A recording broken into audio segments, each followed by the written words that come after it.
Well, whenever he's ready. So, I'm ready. All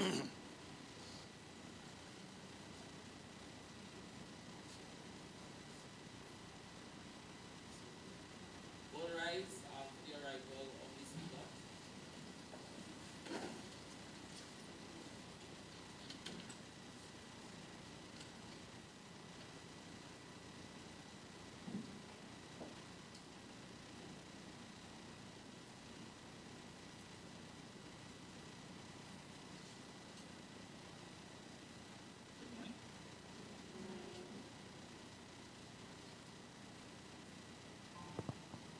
Good morning, honorable members. Thank you very much for being here this morning. Just before we begin with the laying of the motion this morning, I would just like to address this honorable house on how today's proceedings will go. There are several speakers, several ministers that will deliver addresses over the course of the next few hours. You will do so. Yeah, you will do so at the podium. So each minister will deliver his address or her address at the podium. Each minister will have 12 minutes. 12 minutes to deliver his or her address. If you require an extra 2 or 3 minutes, you're running out of time, then it will be up to the House to vote on whether you can get that 2 or 3 minutes, right? I will put it to the House will vote quickly, and we will see whether you could get that 2 or 3 minutes. When you have 2 minutes left, when you are 10 minutes into your address, I will give you a nudge to start wrapping up, all right? When you are 10 minutes. We will begin this morning's proceedings with the Minister of Agriculture. We will begin this morning's proceedings with the Minister of Agriculture, Food Security, Climate and the Environment, the Honorable Akil Henry.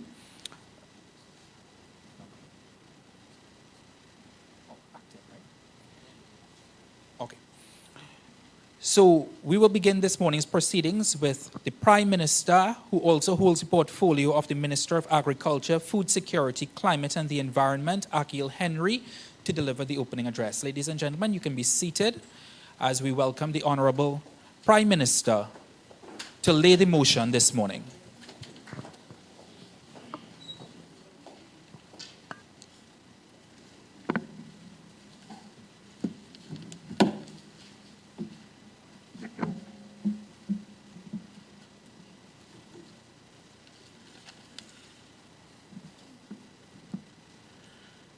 Thank you, Mr. Speaker. And good morning, honorable members. I rise to introduce the draft resolution on sustainable energy and climate justice. Acknowledging that climate change is an urgent global challenge with long-term implications for the sustainable development of all countries, a critical and potentially irreversible threat to human societies and the planet, demanding the widest possible cooperation by all countries and their participation in an effective and appropriate international response with a view to urgently accelerating the reduction of global greenhouse emissions. Recognizing that small island developing states are an urgent and special case in the view of their unique and particular vulnerabilities to the adverse impacts of climate change, as acknowledged in the UN Framework Convention of Climate Change, and by the international community in multiple international agreements since 1992, UN Nations Convention on Environment and Development.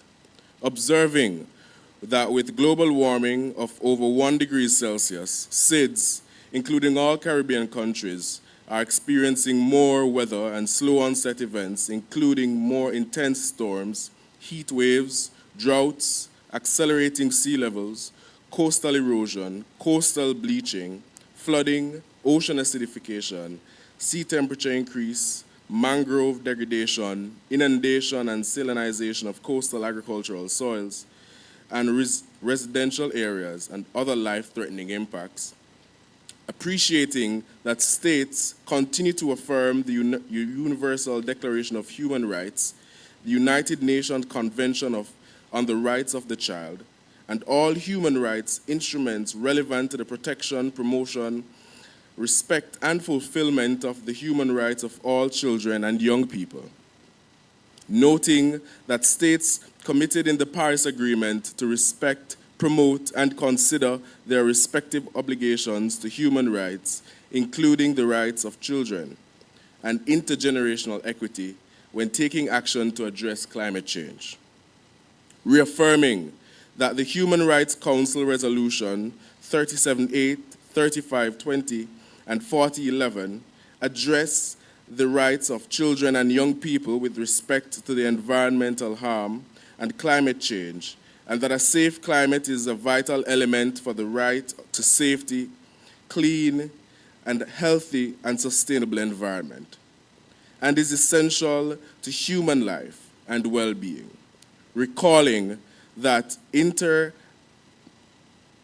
alie, the Global Youth Climate Action Declaration, the Quanquesh Pledge, the World Declaration on Survival, Protection and Development of Children, the ongoing work of the global initiatives on advancing children's rights to a healthy environment, the Declaration of the People's Summit on Climate, Rights, and Human Survival have called attention to the global economic, social, and ecological state of emergency, emphasizing that climate change poses a clear and present threat to health, food and water security, biodiversity, sustainable development, vulnerable populations, human rights, livelihoods, youth, and potential and political stability in the Caribbean. Understanding that the transition to a circular economy epitomizes through the advancement of the blue and green economies and the maximization of opportunities in renewable energy, offers Caribbean small island developing states a transformative pathway to achieve their sustainable development goals by fostering economic resilience, creating sustainable livelihoods, ensuring food, water, and energy security, and protecting their unique environmental assets. Underscoring that the development of renewable energy sources is not only essential for the mitigating climate change impacts, but also for enhancing energy security, reducing energy costs, and supporting socio-economic development in line with the Paris Agreement and the 2030 Agenda for Sustainable Development. Affirming that Caribbean states, through the endorsement of a circular economy, are well positioned to lead by example in global efforts to transition towards sustainable, low-carbon, and resource-efficient economies. Realizing that this transition will require a supportive framework at the national and regional levels, including robust policy, legal and institutional mechanisms, the promotion of sustainable finance and investment, capacity building, public-private partnerships, and inclusive participation of all stakeholders, and reasserting our commitment to urgent, ambitious actions to secure our collective future. Be it resolved that the Second Caribbean Youth Parliament on Sustainable Energy and Climate Justice reiterates that states have human rights obligations to ensure adequate responses to climate crisis. Such responses must recognize and prioritize the most marginalized, socially disadvantaged, and affected communities as the drivers of change. Fulfilling these obligations is the only way to guarantee more effective, sustainable, and equitable actions and a just transition towards a climate-resilient world. Calls on states to upscale efforts with respect to promoting and considering the rights of children, youth, people, and people with disabilities in the implementation of the Paris Agreement at all levels, including recognition of their specific vulnerabilities, as well as their status as key stakeholders, and implement in countries national climate adaptation and mitigation measures. nationally determined contributions, national adaptation plans, and long-term greenhouse gas emission reduction strategies, including consideration of the particular role and responsibilities of the private sector and civil society. Urges governments at the regional and international level to develop and implement comprehensive policies and strategies for a just transition that fosters economic diversification and promotes the creation of decent work and quality jobs, ensures meaningful and informed participation of all stakeholders in the transition process, implement education and training programs to build skills for the green and blue economy, create mechanisms for social dialogue to promote consensus building, ensure social protection for workers affected by the transition, support communities to develop sustainable local economies with resilience to climate impacts, encourage investments in green technologies and infrastructure, prioritize policies and investments that contribute to mitigation of greenhouse gas emissions, secure financial mechanisms to support the implementation of just transition initiatives, particularly for SIDS and other climate vulnerable countries. Request that we increase our efforts to place human rights at the core of the climate activism, and that this is done by following the lead of youth, indigenous peoples, women, people living in poverty, people with disabilities, fisherfolk, farmers, rural communities, and other disproportionately affected groups who are leading the call for the climate justice against activities that damage the planet. Demands that courts uphold the rule of law and access to the climate justice, and government climate policies, plans, and programs respect, protect, and fulfill human rights, including the right of people to be fully informed and empowered to participate in a meaningful way in the climate decision making. Opposes any policy or action that taken to combat climate change or support adaptation that comes at the cost of human rights, or deepens the inequalities, causes impoverishment, hunger, disproportion, and economic and social political exclusion, and treats those states with greatest responsibility for anthropogenic climate change to provide the required financial and technological resources to countries in the global south to facilitate their ambitions, actions for climate change adaptation, mitigation, and responding to loss and damage. Appeals for an urgent and sustained global effort to close the mitigation ambition gap and place the world on the pathway for a very low emissions, climate resilient development that will limit the average global temperature increase to 1.5 degrees Celsius above pre-industrial levels.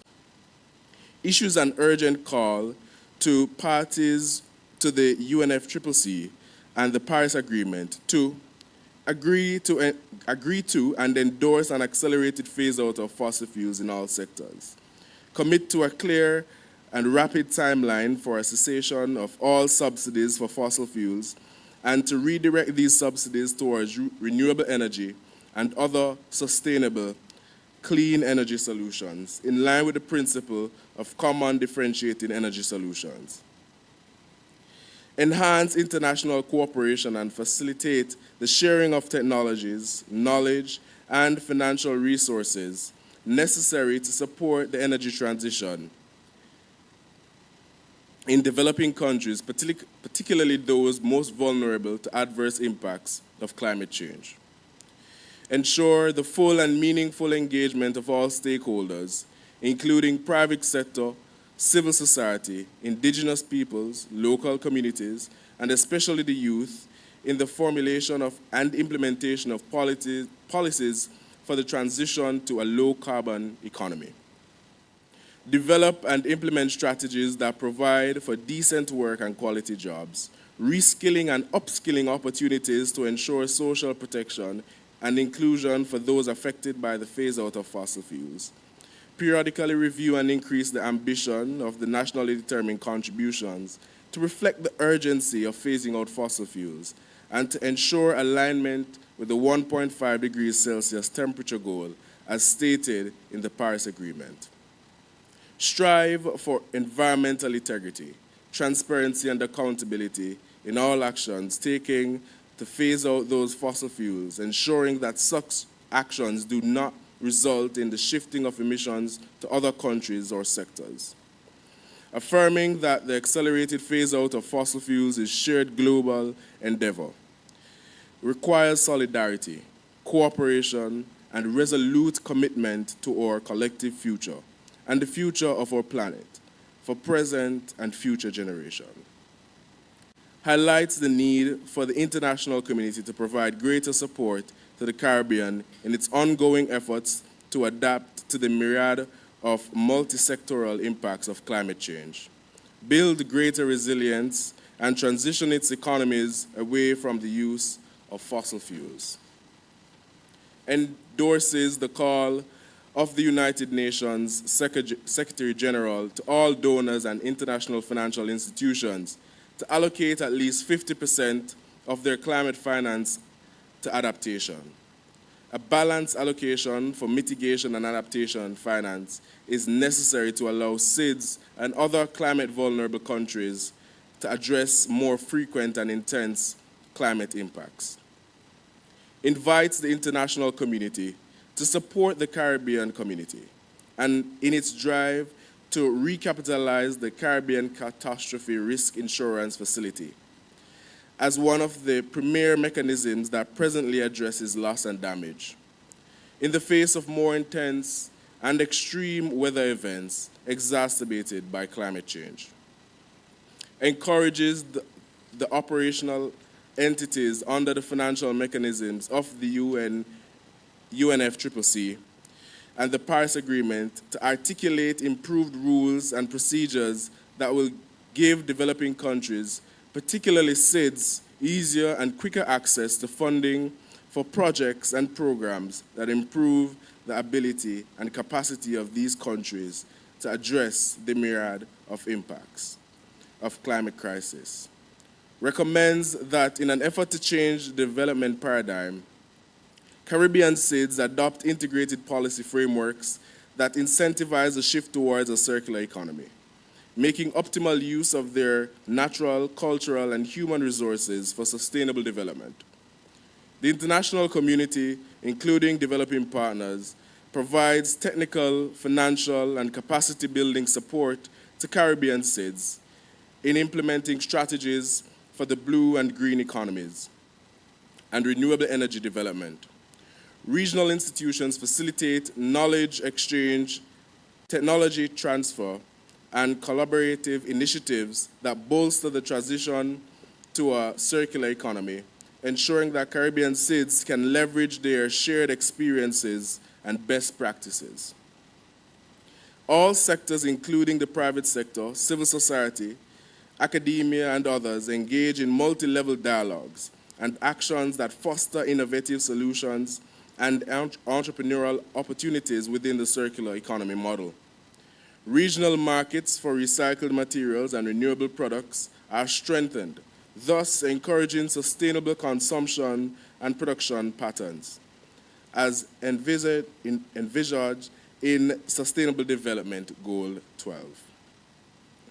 Robust metrics and indicators are developed to monitor and evaluate the progress of Caribbean SIDS in transitioning to a circular economy, thereby ensuring transparency, accountability, sharing of success stories, advocates for the inclusion of youth representatives in all national and regional meetings and committees on climate change, climate resilience, renewable energy, and sustainable development in CARICOM member states, and in all member state delegations to the Conference of Parties under the UNFCCC and other relevant conventions.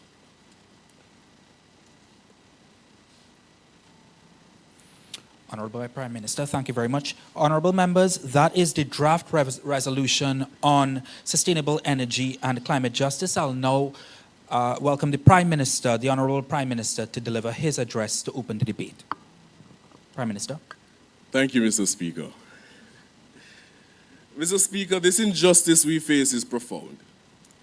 Despite contributing a negligible amount to global greenhouse gas emissions, just about 0.5% between 1850 and 2019, small island developing states like ours are on the front lines of climate change.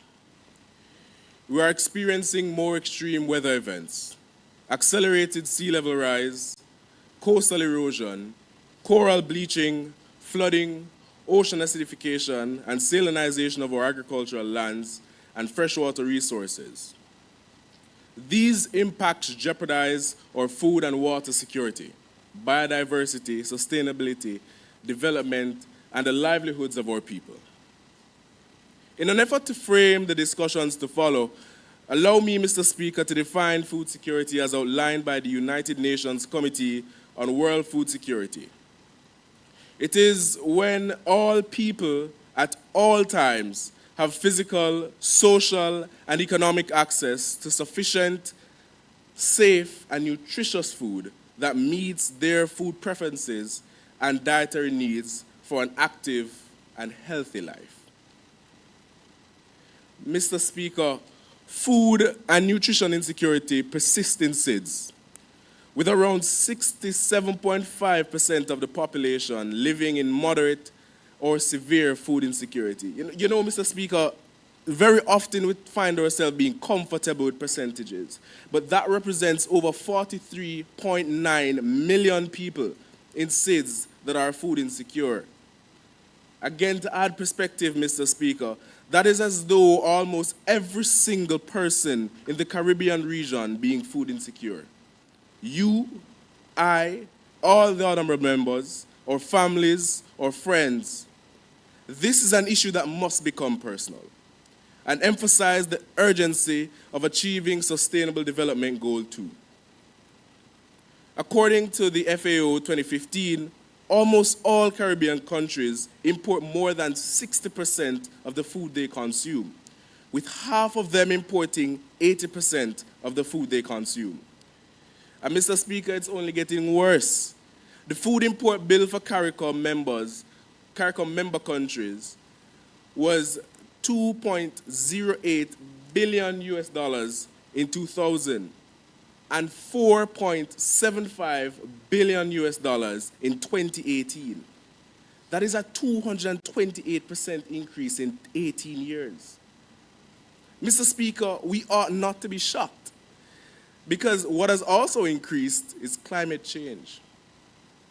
According to the FAO, crop yield declines of 10 to 25% may be prevalent by 2050 because of the climate change.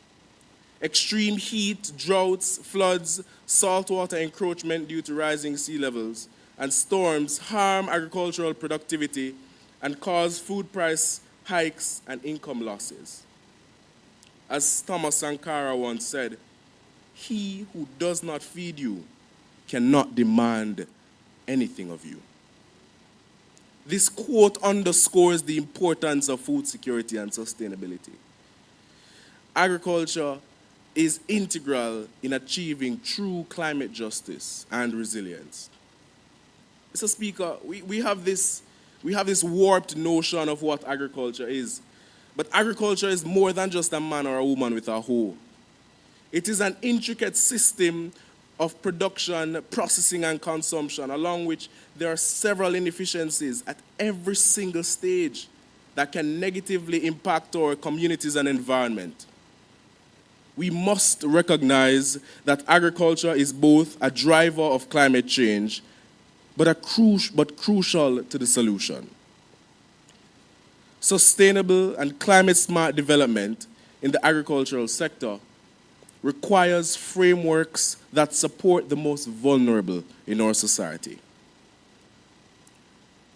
we need to increase the capacity of agricultural extension services to respond adequately, advise on best practices, train farmers and other agri-entrepreneurs in climate-smart agriculture principles, and respond efficiently to crises.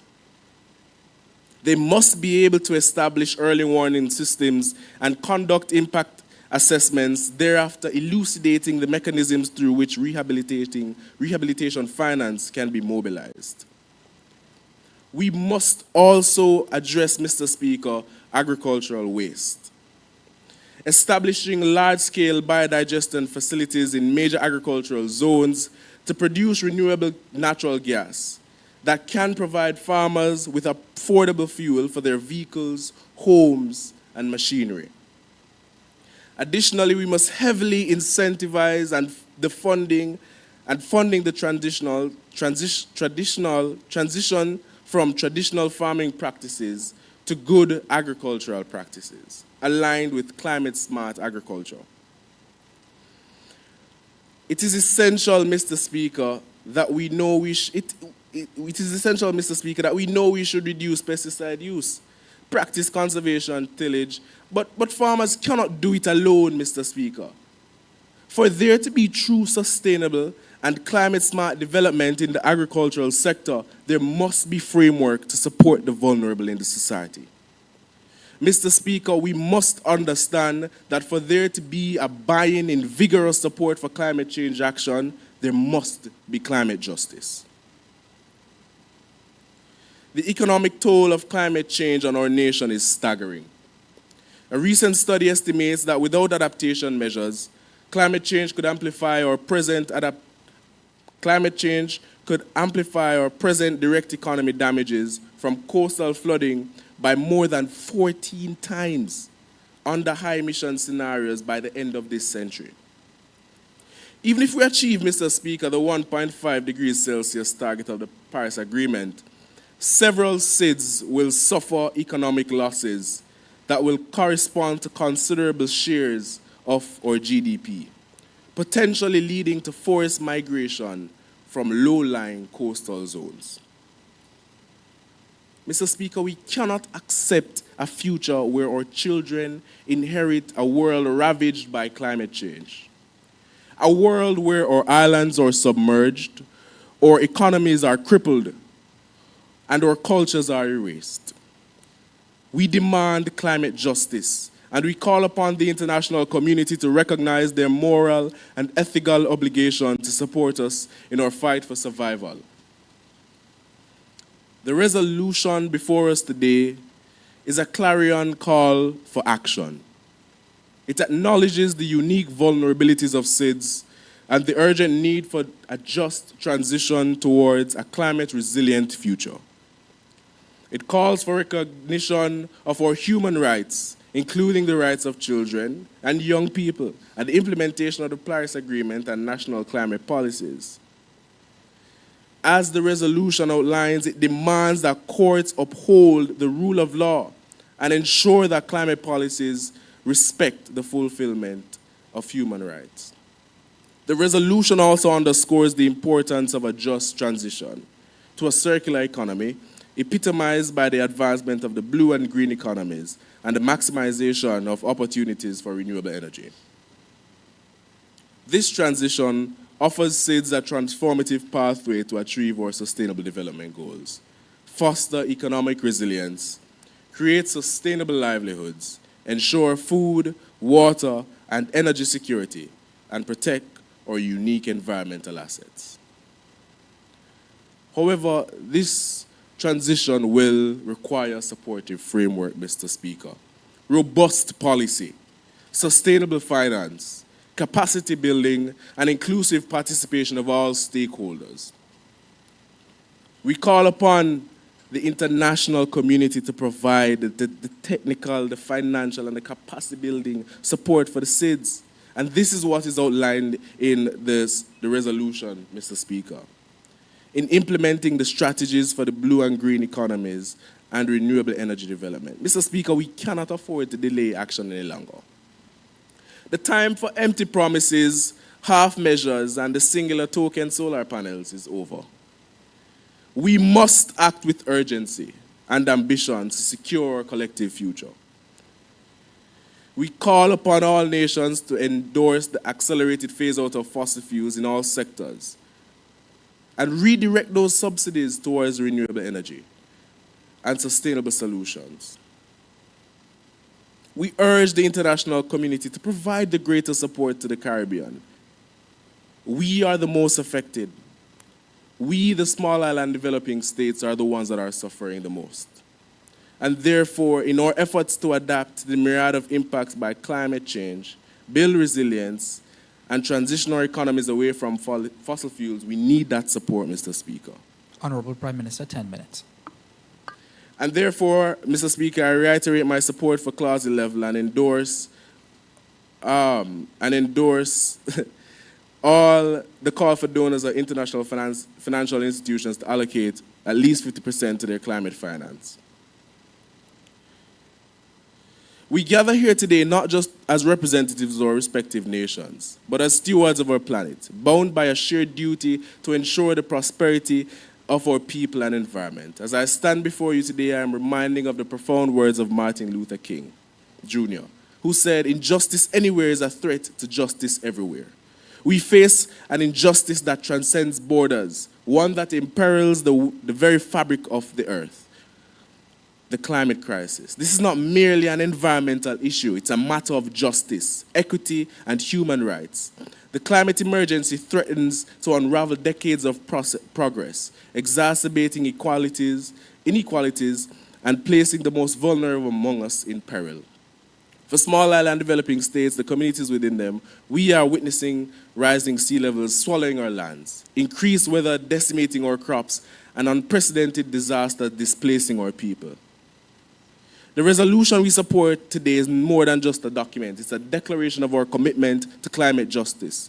It acknowledges that while we small island developing states contribute the least to global emissions, we bear the brunt of their impact. It asserts our right to a future where our children can thrive on the planet that is vibrant to live in. Together, let us make history by adopting this resolution. Let it be known that in this defining moment, we chose courage over complacency, action over inaction, and justice over indifference. The future of our islands, our people, and our planet depends on it. The decisions we make today. And Mr. Speaker, I wish to make it absolutely clear. If our decision is in action to the issue of climate change and food security, there will be no history written about us, for there will be no one to write it. Thank you, Mr. Speaker.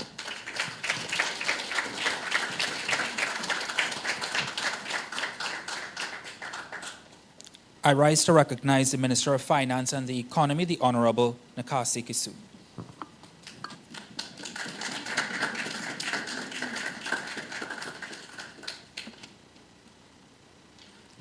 Mr. Speaker, honorable members of Parliament, esteemed guests, I stand in support of the motion for the resolution of climate justice in the Caribbean, particularly in relation to the Ministry of Finance and Economy.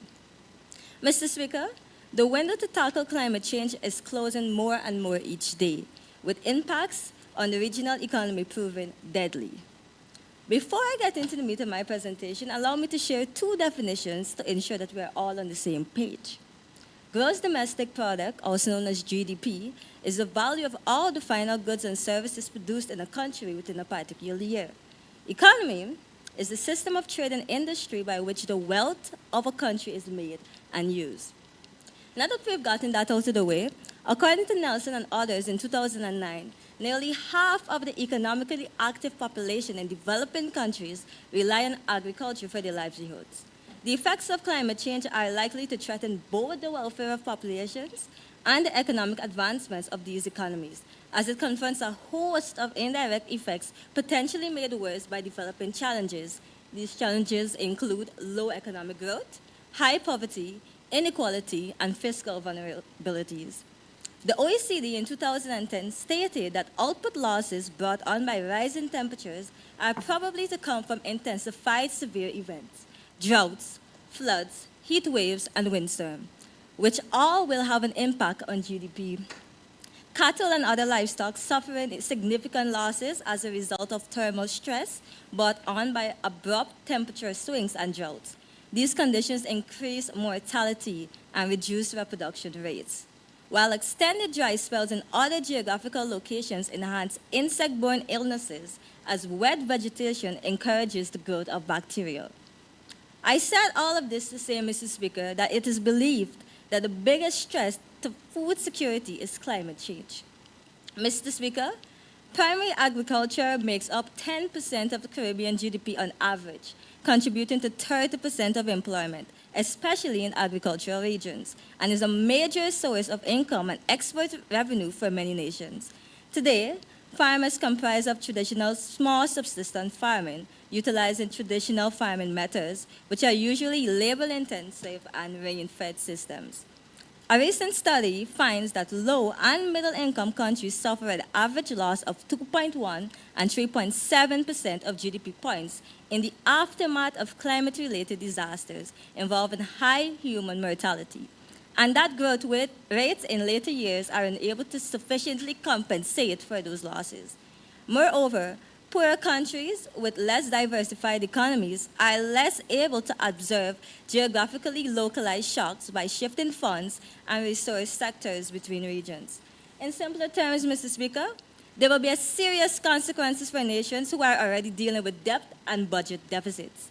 Over the years of 2001 to 2019, the average fiscal cost of extreme weather events in the regions were 2.6 to 3.0% of the GDP, which is more than the average fiscal deficit of 2.6 during that time.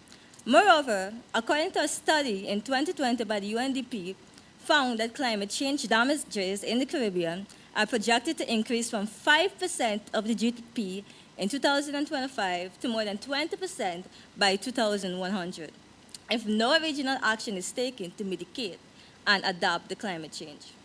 Irreversible ocean warming and acidification are also having direct impacts on biodiversity, tourism, and coastal livelihoods. Projections are that 70 to 90% of tropical coral reefs, which provide close to US $6.2 billion in benefits to the Caribbean region each year, could die by mid-century. For the estimated 41 million people in the Caribbean, they are highly dependent on reefs and their food for their livelihood. This is a terrible fate. Mr. Speaker, my ministry acknowledges the fact that just transition is a very costly process. So we suggest that collaboration between ministries and regional sectors be done to mitigate the burdens. United Nations Environment Program, UNEP, suggests that adaptation costs in developing countries could range from $140 billion to $300 billion per year by 2030, and from $280 billion to $500 billion by the year 2050. The cost of solar panels, wind turbines, batteries, and other renewable energy components can rise with inflation. According to the International Energy Agency, the cost of solar PV models increased by 18% in 2021 due to supply chain disruptions and rising raw material costs. Higher prices of labor, transportation, and construction materials can lead to budget overruns and delay in project implementation, and the cost of overall product. Mr. Speaker, while some of us here in this room and the international community can afford to deal with these inflation effects with a minor dent in their pockets, I'd like to remind you that the general public cannot. So what are we going to do? Caribbean nations are exploring innovative financial mechanisms, such as green bonds, blended finance, to attract private investment in clean energy. For instance, Barbados issued its first sovereign green bond in 2022 to fund renewable energy projects. Moreover, the Green Climate Fund and other international financial institutions have committed to providing financial assistance. Yet accessing these funds can be challenges for SIDS, which is why a regional institutional comprising of pool financial industries should be used. This implementation would see a boom in industries, which will ultimately see significant reduction in unemployment. Jamaica's Wington Wind Farm has created over 120 jobs, reduced inequality. In Haiti, microgrid projects are bringing electricity to remote areas, improving the quality of life and economic opportunities and boosting of economic growth. Guyana's investment in hydropower aims to reduce the energy import bill and stabilize electricity prices. Today, as we stand in the comforts of an AC unit, sit in the luxuries of our platforms, embrace the power of our companionship, there is someone out there who leads a life that's the same age as us, who are facing challenges, no longer afforded the same privileges or access to opportunities, or have a voice to be heard. Mr. Speaker, I would like to remind you that when we leave here today, we will all face the same heat, experience the same loss, and feel the same pressures of the same economic burdens. So it's our owners to join together, pool our regional resources for the good of our regions. Thank you.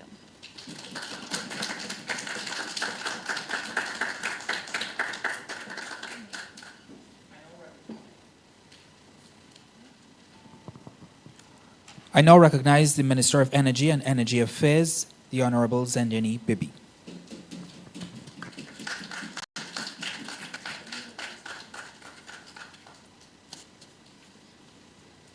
It's getting hot in here. Let's not take off all our clothes. Mr. Speaker, colleagues, ministers of parliament, let's commence.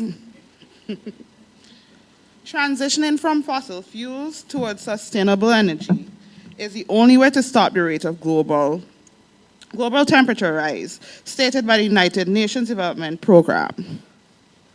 We therefore demand, we're not issuing, we are demanding, Mr. Speaker, that we accelerate the use of our energy, don't touch it, okay.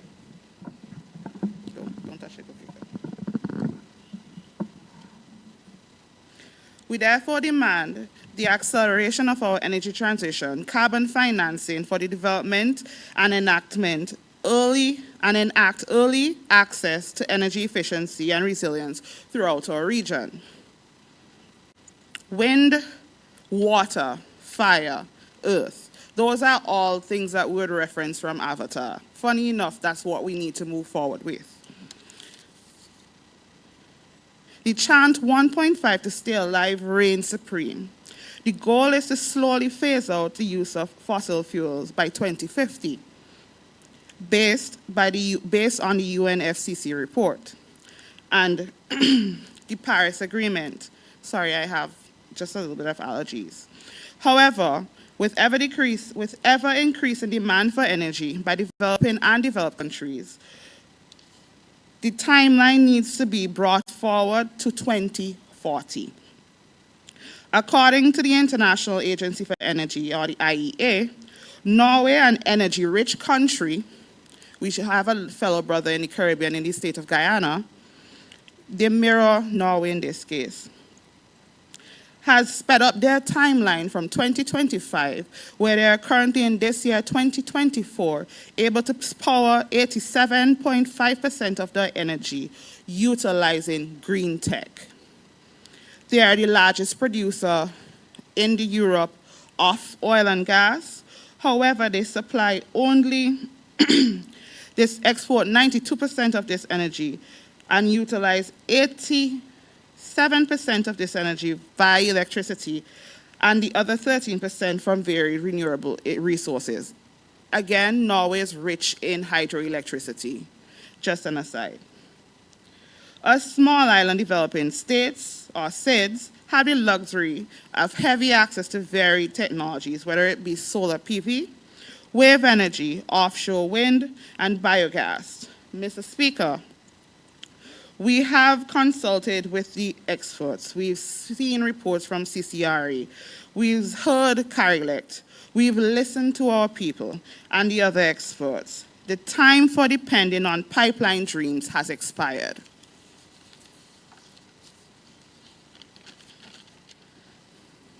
Colleagues, with all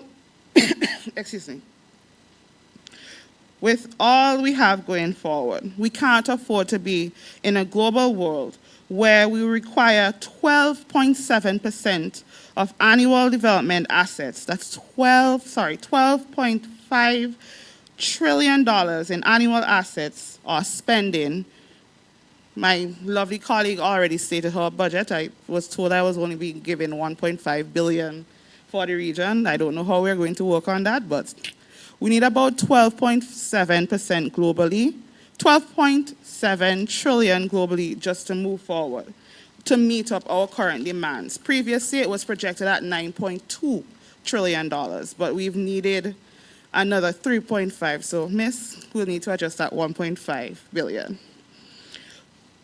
With our bargaining energy demands, with the development of industries, whether it be to improve our life,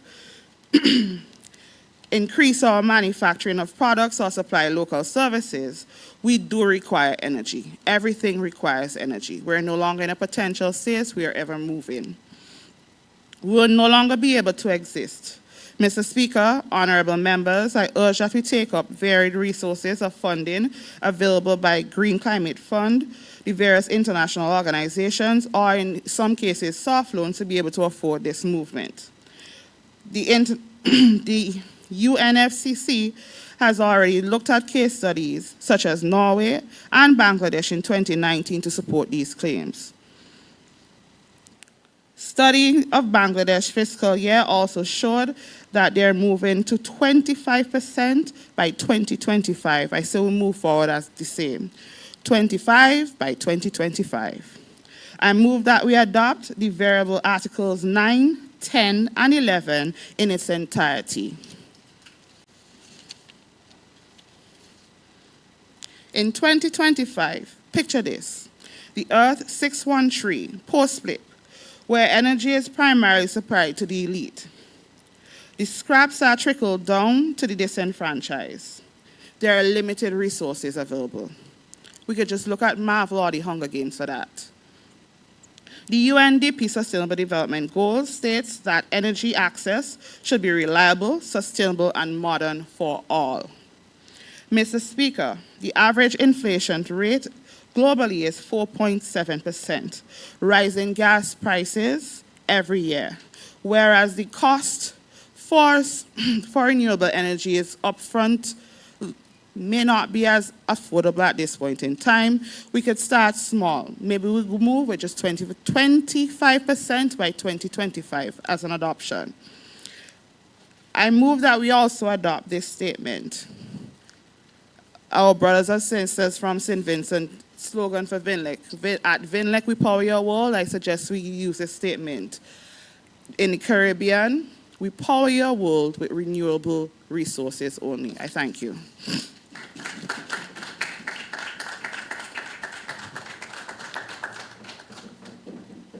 I recognize the Minister of Foreign and CARICOM Affairs, the Honorable Denison Brown.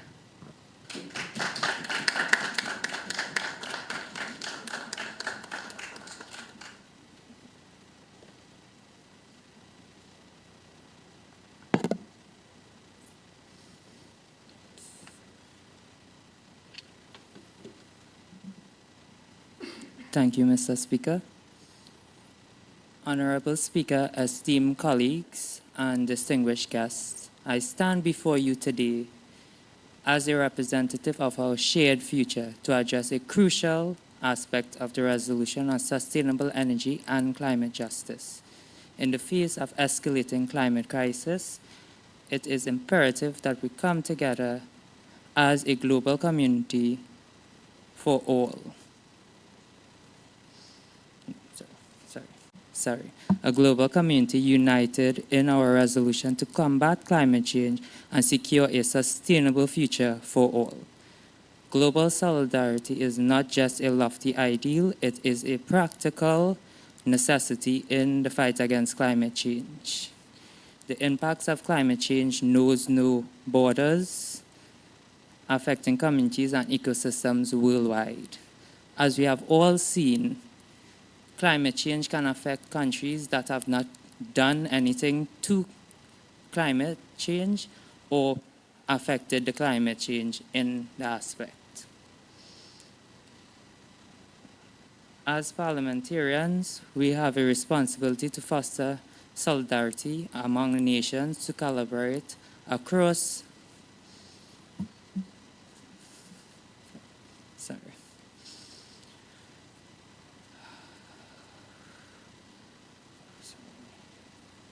We have a responsibility to foster solidarity among nations to collaborate across borders and work collectively towards a sustainable and resilient future. Research conducted by IISD with the Ministry of Foreign Affairs Government of Denmark states climate change is one of the biggest challenges in the century. It is a global challenge that calls for global solutions. There is a need to think outside of the box. Business as usual is no longer adequate. Foreign policies must do its part. 2. The threat of climate change is not only global, it is a multidimensional, invisible, unpredictable, and transcends national borders. By providing advice and framework to assist Caribbean countries in developing and implementing robust climate policies and regulatory framework that aligns with international standards and creates an enabling environment for sustainable development and climate resilience. Section 13 of the Resolution on Sustainable Energy and Climate Justice reads, encourages the operational entities under the financial mechanism of the United Nations Framework Convention on Climate Change, UNFCCC, and the Paris Agreement to allocate improved rules and procedures that will give developing countries, particularly SIDS, easier and quicker access to funding for countries to address the myriad impact of climate crisis. To strengthen this, I intend to work closely with the Minister of Finance and Economy, as well as the Minister of Communication and Information to make grant funding more easily accessible for SIDS to combat the climate crisis, as grant funding is very difficult to access in our region. With the process being competitive and requires navigating complex applications, procedures, limited technical and administrative capacities in the Caribbean countries can also hinder the development and management of large-scale projects. While grant funding for climate change in the Caribbean is accessible, it requires careful planning, collaborative and capacity building. By leveraging available resources, building strong partnerships, and aligning with nations and regional strategies, Caribbean stakeholders can effectively tap into the funds to access climate change. The resolution emphasizes that accelerated phase-out of fossil fuel and the transition to renewable energy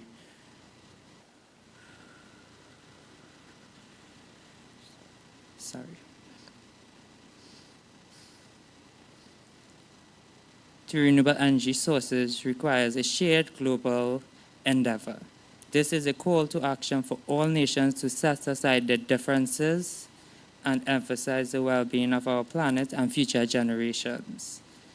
As my colleague, the Minister of Energy and Energy Affairs stated, the global economy requires 12.7 trillion globally for climate change. How much do we have? Barely any.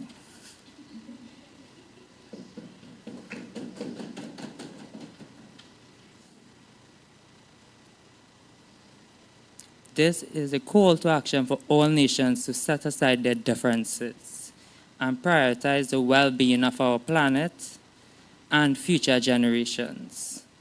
We don't want our children to grow up in the planet that we are experiencing right now. We need the world to change.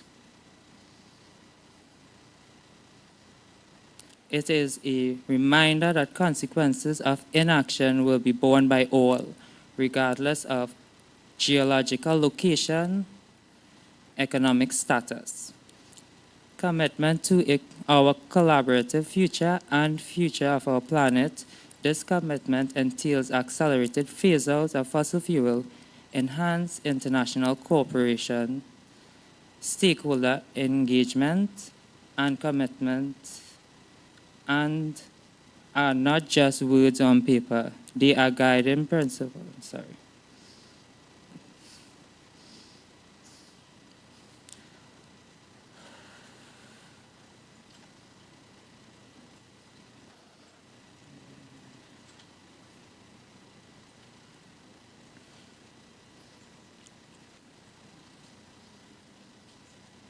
Commitment is another key pillar of the resolution. It calls for a commitment to our collaborative future and the future of our planet. This commitment entails accelerated phase-out of fossil fuel, enhanced international collaboration, stakeholder engagement, and environmental integrity and accountability.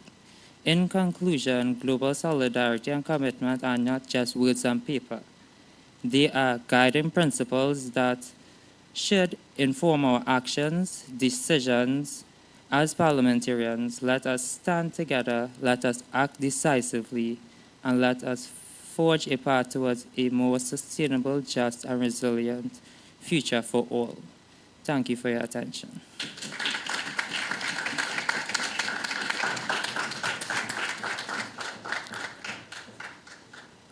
I recognize the Minister of Communications and Information, the Honorable Alicia Batiste.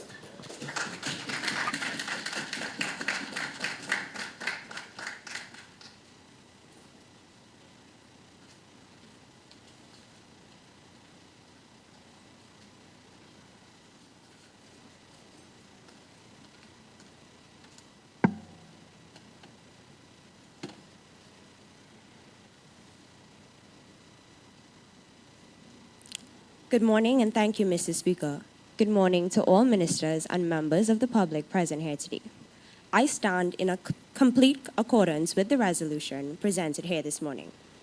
From a communication and information perspective, it is acknowledged that any information should be meaningful, factual, and enlightening. Communication and information is a key tool in educating and empowering the Caribbean community to take action as we tackle the climate crisis.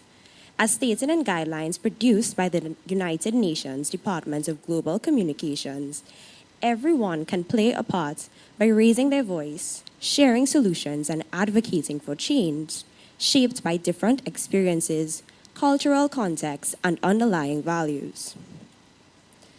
I wish to begin by highlighting an article published by First Draft News that placed a spotlight on some disturbing hashtags used on Instagram posts. Hashtag climate hoax. Hashtag global warming hoax. Hashtag global cooling. Hashtag climate change hoax. Hashtag global warming is fake. Hashtag no climate emergency. Hashtag climate scam. Shocking, because were the devastating hurricanes, Hurricane Sandy 2012, Hurricane Joaquin 2015, or Hurricane Irma 2017 experienced by Caribbean islands not a climate emergency? Is the sea level rise experienced across the region a climate scam? Does the bleaching and death of the underwater gardens, our coral reef, suggest that global warming is fake? Is the estimated 400,000 persons that die from climate change each year globally a climate hoax? How dare anyone deny that climate change is not an alarming, critical, and real issue?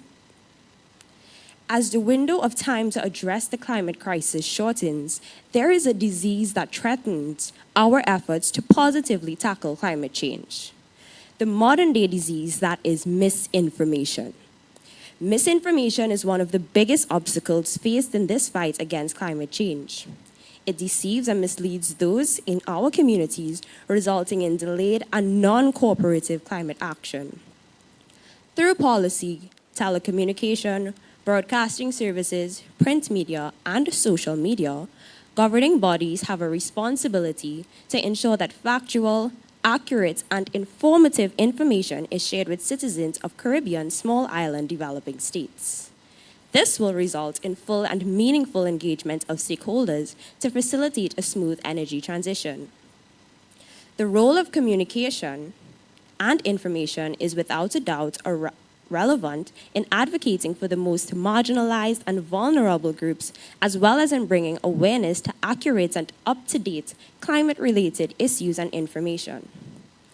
Moreover, with reference to Article 19 of the Human Rights Declaration, in summary, the rights to information, those in the communication and information industry play a critical role in raising awareness on climate-related matters to members of the Caribbean community. The fight against climate change requires an all-hands-on-deck approach, and thus an informed community is vital to progress. Therefore, it is imperative that institutions involved in communication and information sharing act with environmental integrity, transparency, and most of all, accountability in information dissemination across the region. Additionally, information must be made accessible and packaged in ways that reach persons of any age, gender, religion, ethnicity, ability, or language.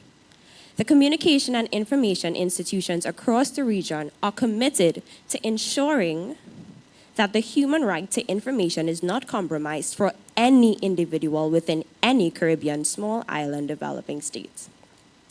Information dissemination is not only relevant for members of the general public, but is relevant for innovators, investors, and other international organizations. As our Caribbean small island developing states aim to adapt to the myriad multi-sectoral impacts of climate change, build greater resilience, and transition its economies from fossil fuels to green and blue economies, communication and information divisions acknowledge their roles in the success of these initiatives.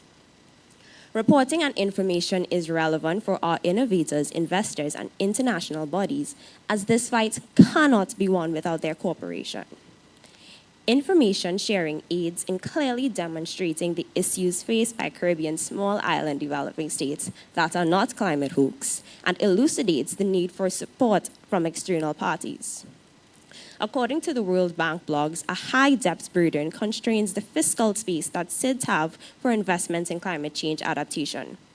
Overall, SIDS need significantly more financial and, in some cases, technical assistance to make vital investments in adaptation, which can mitigate the risks they face from climate-related shocks. Without reporting that strives for environmental integrity, transparency, and accountability, Caribbean SIDS will face a barrier to enhanced international cooperation that facilitates the sharing of technology, knowledge, and financial resources to support energy transition and climate-related shocks. Furthermore, communication and information, although key assets in the fight against climate change, cannot win this war alone. Support is needed for individuals and organizations working in the most vulnerable populations and disproportionately affected groups. Through collaborative initiatives with the various ministries, such as but not limited to the Ministry of Education and Culture, the Ministry of People and Indigenous Affairs, and the Ministry of Gender, Child, Elderly, Social Protection, and Disability Affairs, as well as with civil society and private sector, the Ministry of Communication and Information intend to strengthen our message of climate resilience, climate justice, and just transition. As a representative of communication and information, we are committed to ensuring that we fulfill our roles in combating the climate crisis. It should never be forgotten that the issue of climate is not just about lowering temperatures. It's not just about lowering carbon emissions, but it is about preservation of culture, art, language, livelihood, and identity of our Caribbean small island developing states. It is about protecting and enhancing human life. Members, I urge you to vote for the passing of this resolution. Thank you.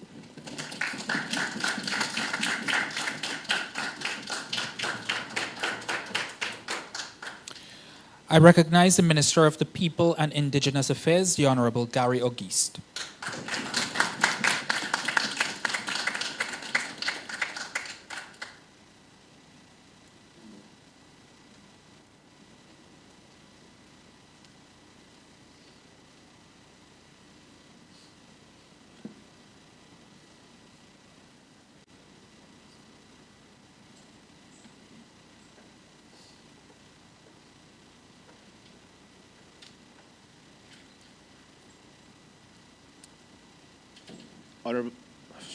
Honorable members of Parliament, Mr. Speaker, media, and those watching globally over the internet, a wholly good morning.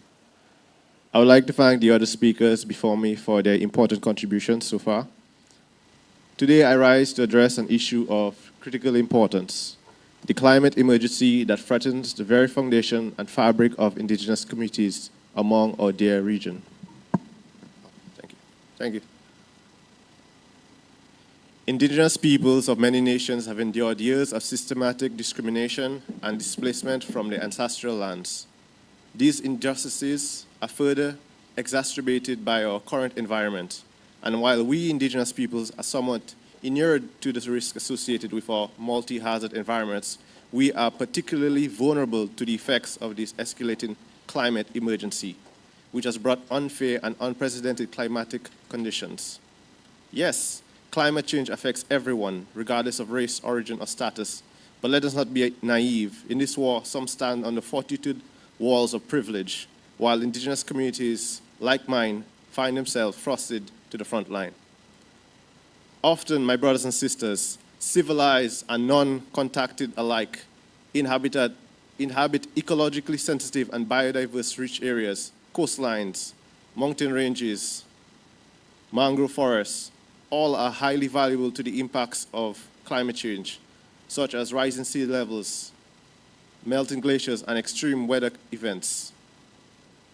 This vulnerability is not a choice. It is a consequence of living in harmony with nature, a harmony now scattered by forces beyond our control.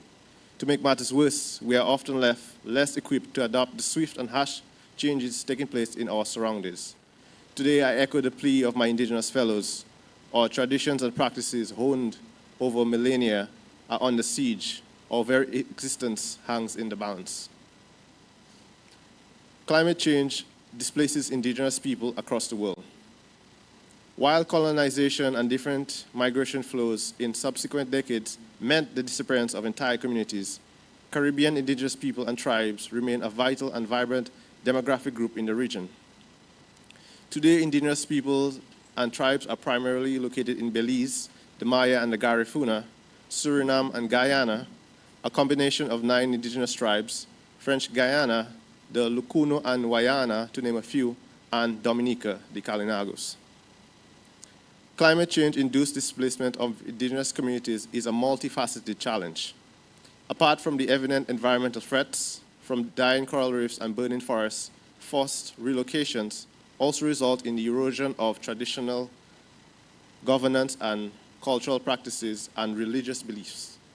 This disruption often leads to mental health struggles, including depression, anxiety, and tragically, suicide. Amidst these challenges, the scope of our impact is staggering and is deserving of recognition. Indigenous people and rural communities inhabit more than 50% of the world's lands, according to the Rights and Resource Initiative in 2015, spanning all continents except Antarctica. Within this vast expanse, 40% of the land traditionally occupied by indigenous peoples is located in areas of high biodiversity, showcasing their pivotal role as guardians of the precious ecosystem. There has been growing attention and effort towards securing the formal legal recognition of land rights for indigenous peoples and local communities. Communities and the indigenous people are estimated to hold as much as 65% of the world's land area under customary systems, yet many governments formally recognize their rights to only a fraction of those lands.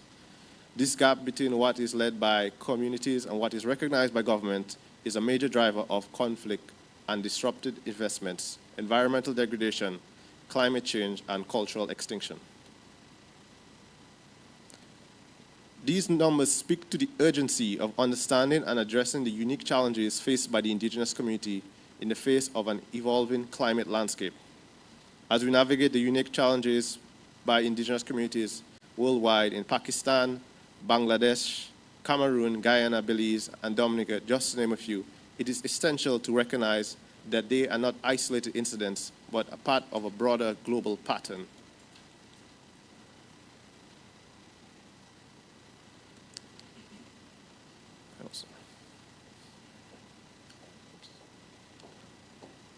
Climate challenges facing indigenous communities. The Kalinago people of Dominica. Like so many indigenous groups across the globe, the Kalinago people are confronted with constant threats of changing climate, from superstorms and ocean acidification to extreme drought and record-breaking heat waves. These are not mere inconveniences, they are existential threats. These catastrophic events have shredded the economy and social fabric of our community, and if left to continue, they threaten to do so again. We are already battling historic injustices, but this unsolicited climate emergency, which is saddled on our backs, leaves us with a stark choice: fight or be swept away. The very essence of who we are, the Kalinago people, is eroding alongside our coastline. Boat building, basket weaving, these are more than just crafts. They are the stories of our ancestors woven in every fiber. Yet our youth, the future of our culture, are forced to flee, driven away by limited opportunities in the wake of climate disasters. Hurricane Maria in 2017 was a cruel teacher. It laid bare the brutal truth, with nearly half our community already trapped in poverty, 48.9% in 2019 to be exact. The storm triggered a mass exodus, a brain drain, that threatened to steal the very soul of the Kalinago people. The Kalash community of Pakistan, they are the guardians of the Hindu Kush, now confronting melting glaciers caused by global temperature rise. Glacial floods pose a serious risk to the 5,000 people belonging to this community. The Garifuna people of Belize. The Garifuna community are located in low coastal areas which are highly sensitive to flooding and coastal erosion, which are only amplified by climate change. Villagers have experienced an alarming loss of beachfront property. In just 5 years, the shoreline has retreated to 20 to 25 feet. This environmental emergency has pressured the nation to move its capital from the coastline further inland for protective purposes. In Guyana and Suriname, these communities have been hit hard by climate change, climate-related floods, while eliciting gold mining and logging activities have encroached on and polluted their lands.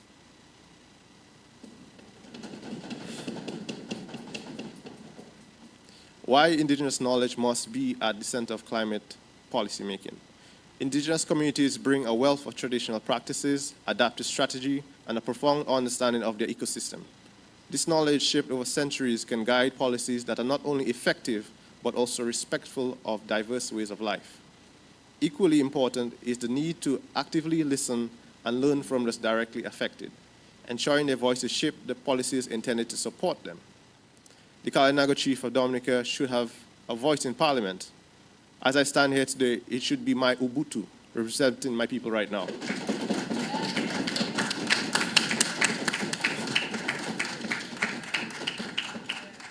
This representative should stand for the rights and cultural preservation of their people. Despite their respect for the Dominican rainforest and centuries of defense against colonial invasion, the Kalinago Chief is currently reduced to a symbolic figurehead with only the power of a local council. Preservation of this traditional knowledge is not just a matter of cultural heritage, but a necessity in our environmental future. Many indigenous communities practice forest conservation, which plays a vital role in carbon sequestration, a natural process critical for balancing our planet's climate. Therefore, it is our duty as representatives of the people to ensure that these communities are supported and protected. Climate justice is important for protecting the more vulnerable with legislative policy.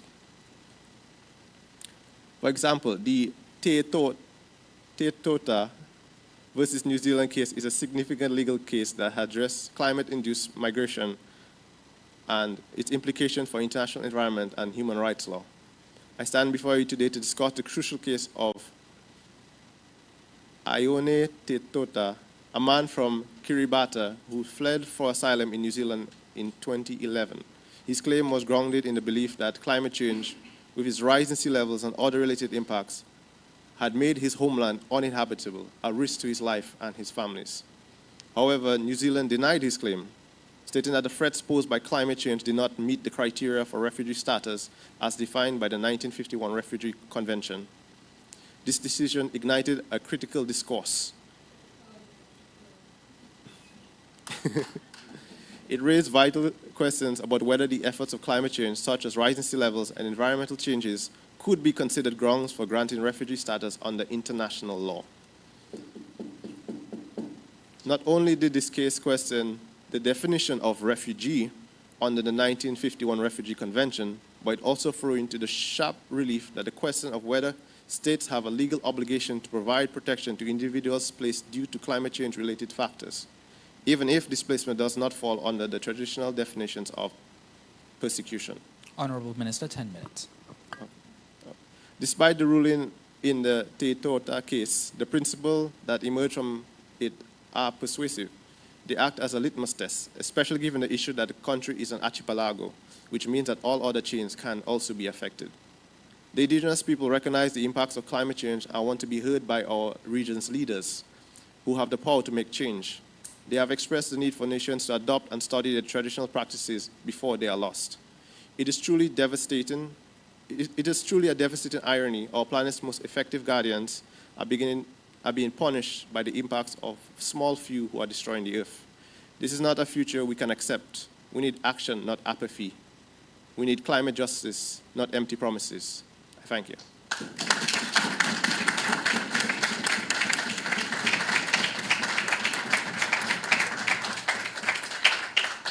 Honorable members, the House will now take a 15-minute recess, and then we will begin once again with other addresses. The House will now adjourn for 15 minutes.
what remains is for me to fulfill my duty to this government and my people, to fill in the margins of slight undercommunication and underrepresentation, as well as to advocate to accrue the will necessary to the vitality and viability of this policy to resolve the issues of unsustainable energy and climate injustice that plague the Caribbean's way of life to the extent of threatening its very existence.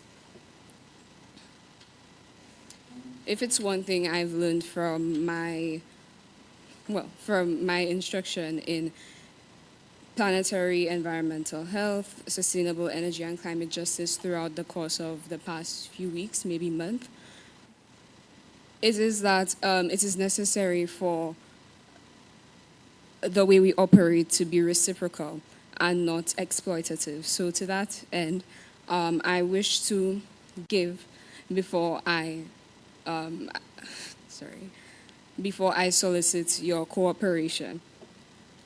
So, and I hope to express this very succinctly, but basically, this Ministry of Education is of the opinion, of the belief that there is enough money in the world, there are enough resources for us to be able to get the results that we need. It is a matter of efficiency and of fair and equitable distribution that makes the difference between whether or not the resources are scarce or not to this cause of sustainable energy and climate justice. So this ministry will be willing to budget and to source funds wherever necessary for us to be able to change the education system and to change our culture to be able to meet the requirements of sustainable energy and climate justice and a just transition.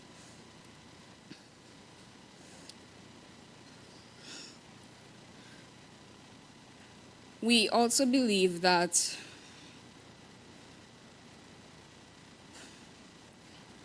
it is necessary to make available teaching material and learning material for teachers who may not necessarily be privy to everything that is most recent and most current on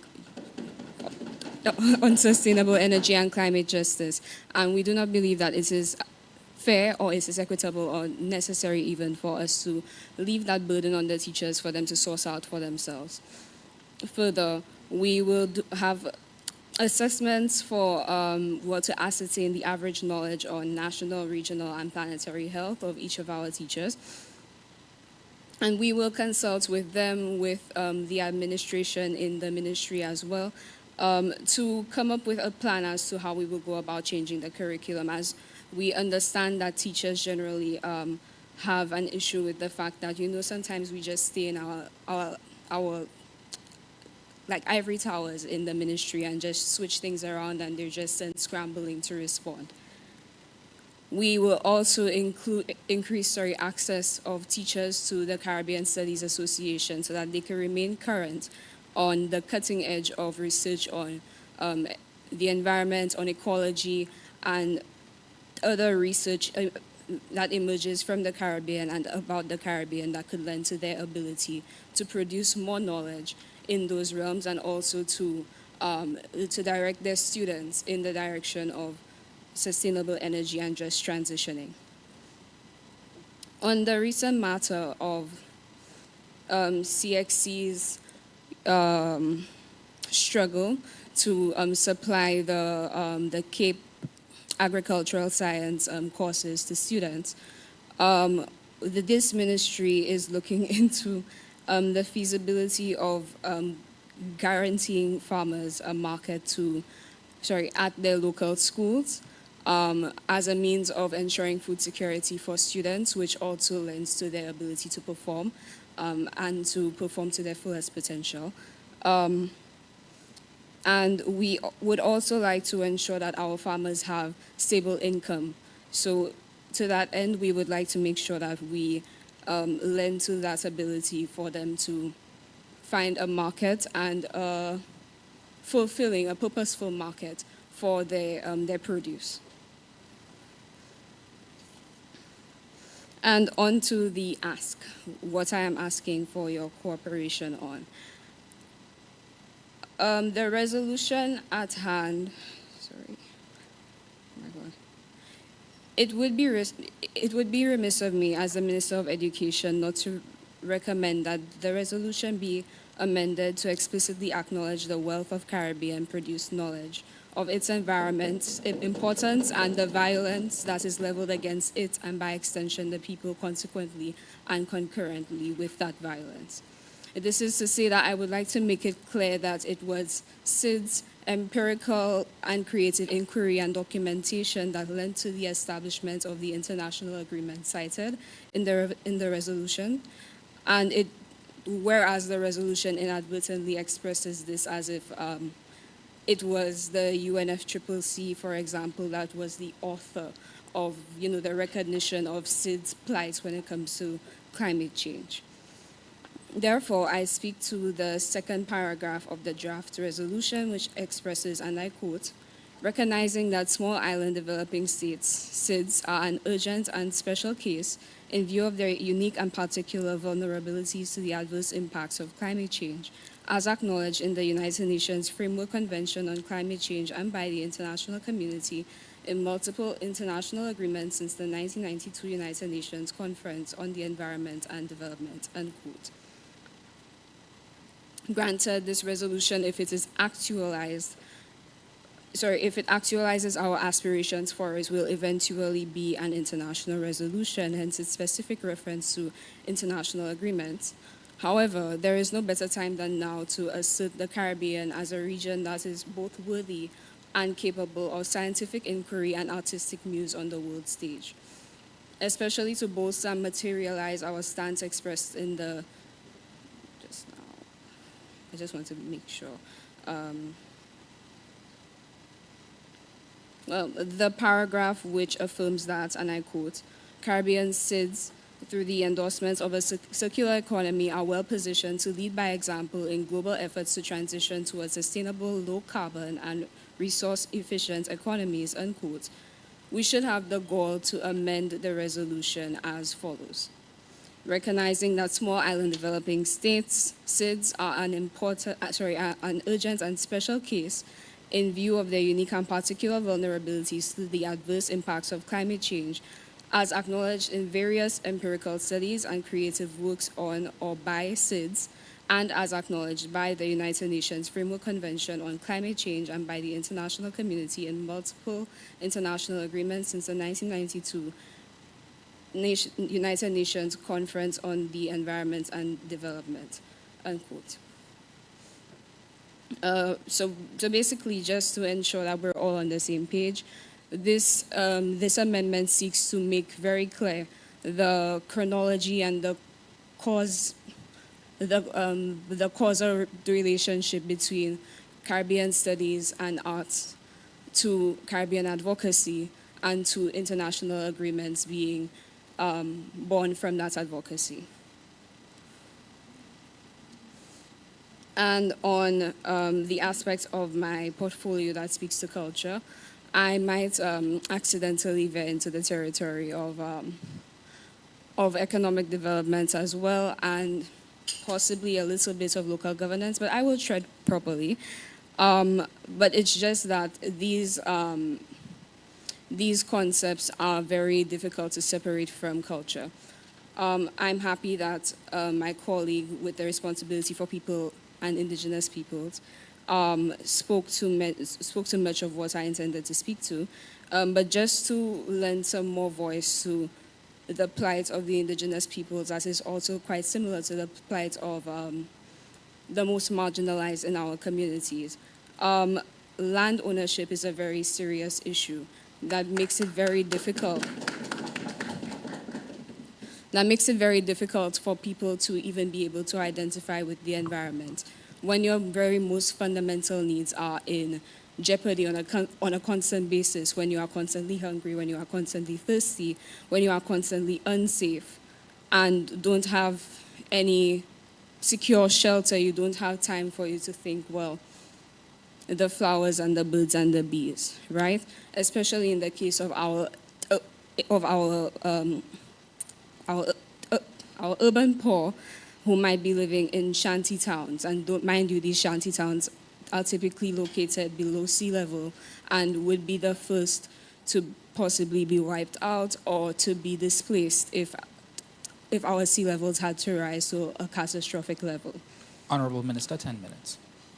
Thank you. To that end, and in conclusion, I wish to cite Benjamin Barber in Strong Democracy as quoted in Ecological Identity. Power seeking, like freedom seeking, finds its natural extension and logical end in property acquisition. For property is a form of cumulative power, an authoritative variety of institutionalized aggression, by which the claims of individuals to adequate means are given a permanent and legitimate home. Raw power is time-bound. It yields only temporary control, providing a transient security that lasts only as long as the direct mastery of animal over animal can be sustained. Possession lends to coercion a security over time, enhancing the effect of power by diminishing the need for its perpetual exercise.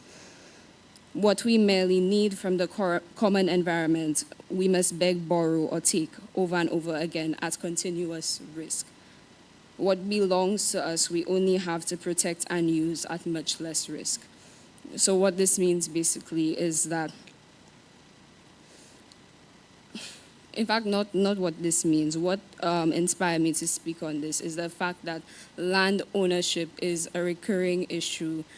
Every time we speak of crime, for example, the Honorable Dr. Kenny Anthony cited this in last year's budget, which was not long after we thought was... Pardon me, Honorable Minister, you're out of time. Would you like to ask the House for extra time? Yes, please. Honorable members, it is before you to grant the Minister of Education and Culture an extra 2 minutes. If you are in favor, say aye. Aye. If you are against, no. I think the ayes have it, Minister. Okay, thank you. Not long after Vieux-Fort was the first community in St. Lucia to be designated an escalated crime area, one of the parliamentary representatives of that community spoke to the fact that the people who are primarily concerned or involved in this escalated crime act don't even own land. They don't own the land that they live on. When we speak of the viability of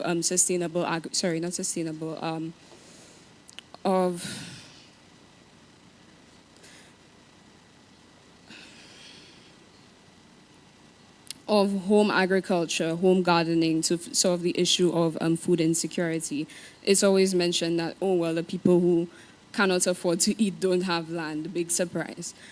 When we mention that, those at most risk of climate change don't own the land that they sit on, this is a recurring pattern. And for us to appropriately ameliorate the issue of climate injustice, we have to first start by distributing lands to the people who need it the most.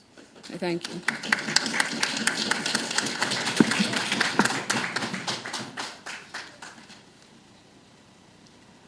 I now recognize the Minister of Gender, Child, Elderly Social Protection and Disability Affairs, the Honourable Shania Scotland.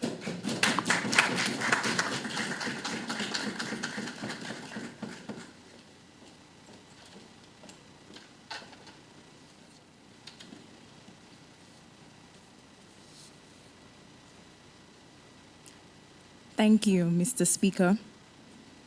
Good morning to this honorable House. Multifaceted. The resolution on the floor today is multifaceted, and each facet must be given its due recognition as a vital component to achieve what we all desire, that the small island developing states of the Caribbean do what they must and remind and rally the international community to support our goal of achieving true sustainable energy and climate justice for our region, especially in the form of human rights for everyone, particularly the marginalized. I rise in support of the resolution tabled, Mr. Speaker. I believe that it is absolutely necessary to speak about the tenets of this resolution and the impact it will have on my portfolio as Minister of Gender, Child, Elderly, Social Protection, and Disability Affairs. The adverse impacts of climate change, as acknowledged in the UNFCCC on the marginalized groups in our society, needs to be addressed. First, we must remember our greatest resource, our human resource, inclusive of marginalized groups. And I now want to bring a quote to your attention by Jim Collins, who once said, "Great vision without great people is irrelevant." All, and I mean all people, must have a voice in the resolution that tends to the creation of a sustainable future which meets the needs of our region. Today's resolution stresses the inclusion of the young people in decision making, and this is indeed important. It is a fact that children are the ones who will inherit the earth, no matter its condition. We have had our chance. Let us give our children a chance to play in the rivers without them worrying about it dried up. Let's give them a chance. Wherever there is a decision to be made about the future, the people who are the future should be present and acknowledged with significant weight given to their right to inherit a safe earth with a stable and easily habitable climate. However, let us also remember that our island states have universal human rights obligations to fulfill.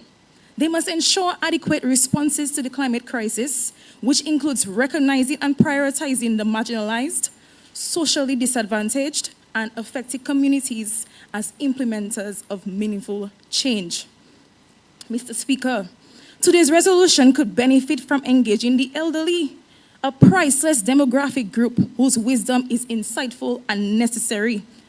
In modern times, our elderly are still largely able to contribute to our society by creating intergenerational exchanges and allowing for collaborative work that will ensure that we can find a way forward that will serve the needs of the elderly and the generations of children to come. On average, global retirement age is 65 for men and 60 for women. And though it is trending upwards, and this can be possibly seen as a negative situation in regards to rest, but we can find a little bit of a silver lining where we can take this trend as an indication of the capability and competency of the elderly, who can and should continue to contribute to the vital planning of the future in one way or another. Their experience is a key advantage, and we should not ignore this guidance. The UN notes that our current linear economy is built on a model of extracting raw materials from nature, turning them into products, and then discarding them as waste. And that currently, only 72% of used materials are cycled back into our economies after use. What we aim to do is to have a circular economy which would minimize waste and promote the sustainable use of natural resources through smarter product design, longer use, recycling, as well as regenerate nature. Engaging the elderly, who basically makes up 10% of the world, is vital in this process. And it can be certainly beneficial to the resolution, Mr. Speaker. The We the Women survey commissioned by the UN for partnerships is an excellent example of how we can engage in this intergenerational dialogue of traditional knowledge. As a government, we must bring the issues to the elderly, engage them in discussions via town halls, consultations, even in their homes. Listen to them intently, and use this qualitative data to our advantage. Women should also play a major role in the decisions that can aid in the formation and sustainability of a circular economy. Though it is a fact that women have made progress in these modern times, I dare to argue that it is far from enough, largely because they do not receive the support which they need. The vast majority of displacement from the increase of adverse weather events due to climate change happens to women. This has been estimated at 80%. Prime examples of displacements are floods in 2022, 2 years ago, in Pakistan, where almost 650,000 pregnant Pakistani women were deprived of access to health care and forced to give birth in poor circumstances. That also resulted in approximately 8 million girls and women without access to basic menstrual hygiene products and toilets. So, what do we hear? What we learn from this is that the international community is not immune. So we must use this as a way to empower our women in building resilience. And to add to this, Mr. Speaker, the UN notes that gender-based violence increases exponentially, putting women, girls, and children in general in grave danger. I could even go back to the hurricane season of 2017 when the Category 5 Hurricane Maria devastated Dominica and other Caribbean islands. And I personally remember the heartbreaking stories of women who not only had to survive hurricanes, but had to survive their tenure in hurricane shelters by being exposed and vulnerable to violence within those housing shelters. And if the storms don't displace our women, then the heat will affect them because pregnant women are more sensitive to rising temperatures, which puts their health and their pregnancies at risk. The need for the reduction in greenhouse gases, which creates climate change and all its side effects, is not just a scientific one, but it is a social one. The UN's We the Women survey also put the figure of women concerned about displacement and gender violence due to climate change at a high 80%. As a government in the Caribbean, which is located on what I like to call the Hurricane Highway, we must put policies in place to protect our women and children if and when the time of disaster comes. These policies must include feedback from those who have experienced these hardships so that we may learn and do better at protecting them in the future. However, it must be noted that though these policies are necessary, they are also a short-term solution. So in the quest to create the long-term solution of reducing climate change, we have already identified the sources of renewable energy to be tapped into, such as wind, solar, geothermal, hydro.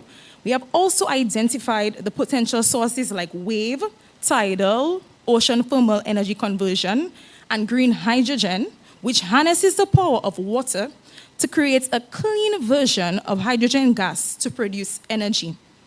What needs to be done next is to create the engineers, scientists, technicians, and analysts who will help to research and streamline this new green and efficient energy production. And you may wonder why my ministry is talking about the creation of these jobs. It is because these professions come in all shapes, sizes, and genders. Even in 23, just last year, men outnumbered women in the global engineering workforce, 86.3% to 13.7%, according to the British Science Association. This shows that the funneling of resources which have been pledged by our government and the international partners into the training of women to better allow them to contribute to the creation and sustainability of a feasible green, blue, and circular economy must be prioritized.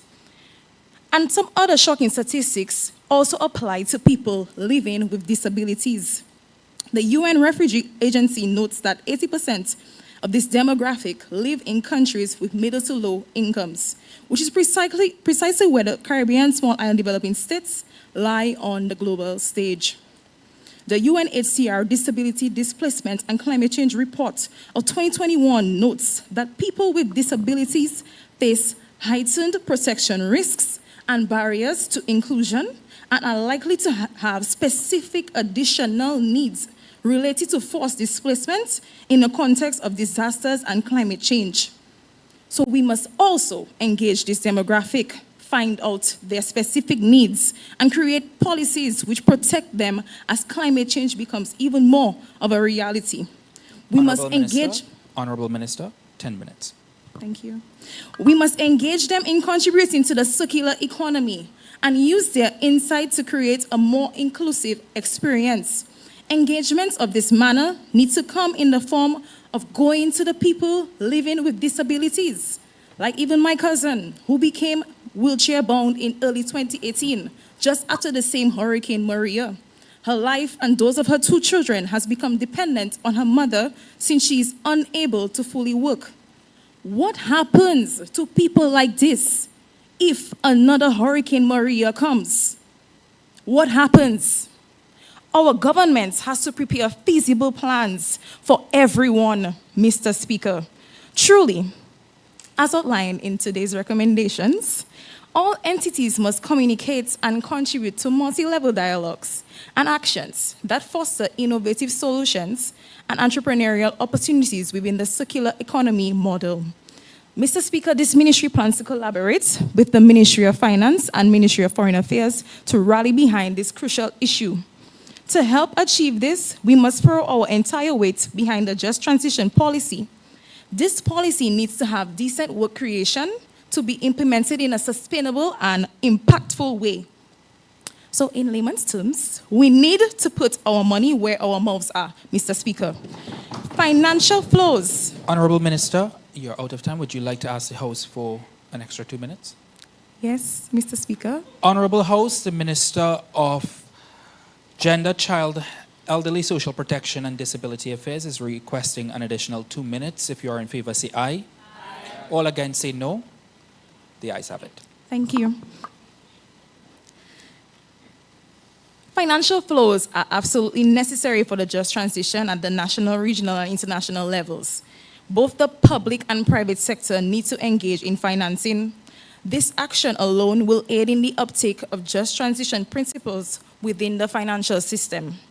Initiatives to enable climate finance to reach the groups which are most negatively affected by climate change and the necessary transition to a circular economy must include a commitment from our government to the marginalized, such as the elderly, women, children, and people living with disabilities. It also means our government insisting on a joint commitment by the multilateral development banks to support a just transition and the launch of targeted financing mechanisms, just like the Just Energy Transition Partnerships. Mr. Speaker, we need to protect the interests of those who will be affected by the necessary change in the way we do things. Those whose jobs will be lost, especially the women, must be given the opportunity and the training to switch or upgrade their field focus or change their field entirely. Those who will be displaced must be given the option of safe relocation and climate-resilient housing. Participation in a circular economy means that the human rights of all groups will be recognized and the participation valued to ensure our survival and comfort in the coming future, which should include a stable climate. Even if negotiations are confirmed, Mr. Speaker, and we were told that we will get financing for CDP, the reality of the situation is that we really haven't seen this funding translate into the islands. This means that our government needs to remind our partners of their commitments and the resolutions which they signed. And the 2 things which we desperately need are time and money. But the Caribbean small island developing states do not have the luxury of time in this matter. But we can certainly insist on the availability of money. Change needs to happen now to ensure that our elderly, our women and children, and our people living with disabilities have a fighting chance in the future to come. Thank you.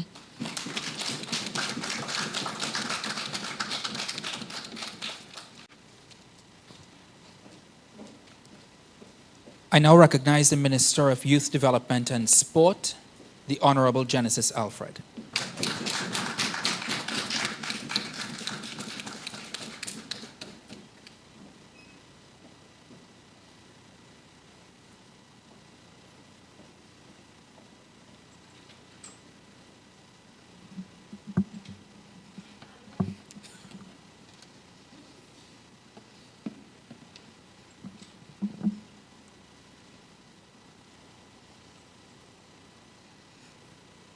Mr. Speaker, honorable ministers, distinguished guests, good morning.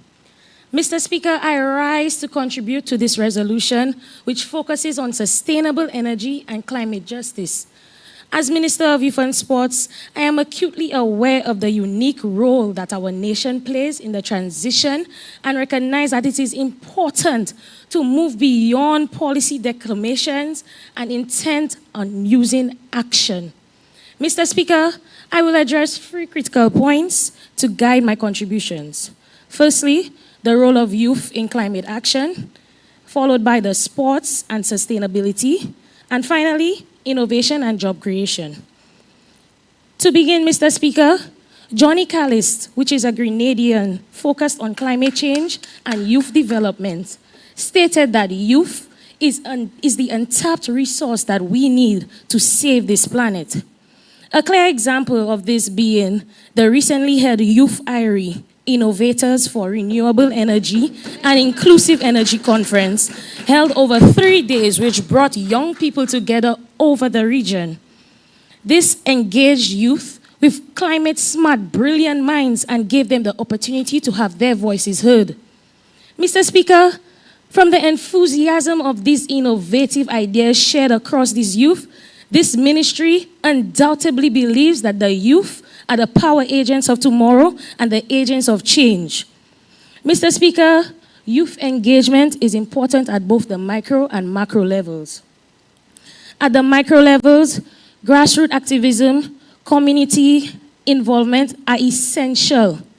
In Grenada, for example, the St. George's University's Eco Club empowers students to engage in local environmental projects, beach cleanups, and tree planting, which fosters a sense of responsibility and recognizes the importance of the environment within our youth. There are more examples of youth in climate action groups, such as the Youth Emergency Action Committees currently running in Grenada, Jamaica, Dominica, and St. Lucia, as well as the Youth Environmental Network running across the region's islands. Mr. Speaker, the list of youth organizations are endless. But now, I would like to draw your attention to the UNESCO Caribbean Youth Network on Climate Change Activity, which creates a space that will empower young people to generate the knowledge they need to be able to be active in the climate change activism project. Young people are able to participate and treat these threats as an opportunity to grow in the global region and to assist the Caribbean. At the macro level, youth engagement in policy making and international negotiation is crucial. Mr. Speaker, Caribbean youth have a voice. They need their voice to be shaped in this policy making so that their impacts can be used to further their future. They need to be able to structure the programs, policies, and these platforms. They need a seat at the table. Mr. Speaker, we must avoid working in silos. A strong collaboration with the Ministry of Education is essential to ensure that the integration of comprehensive climate education into our school curriculums is fulfilled. The Caribbean should cover not only just the science of climate change, but also the economical, social, and political aspects. In a nutshell, Mr. Speaker, we must create specific innovation and invitations and opportunities for our young people across the Caribbean region as it involves to climate change. This includes funding for youth-led projects, internships, and platform policy input. Secondly, Mr. Speaker, a key priority of this ministry is to widen evidence-based support financial investments into sports and strengthening our national sports policies. The inclusion of these principles with our national sports policies will not only contribute to the global fight against climate change, but it will set a standard for sustainability that can inspire other sectors.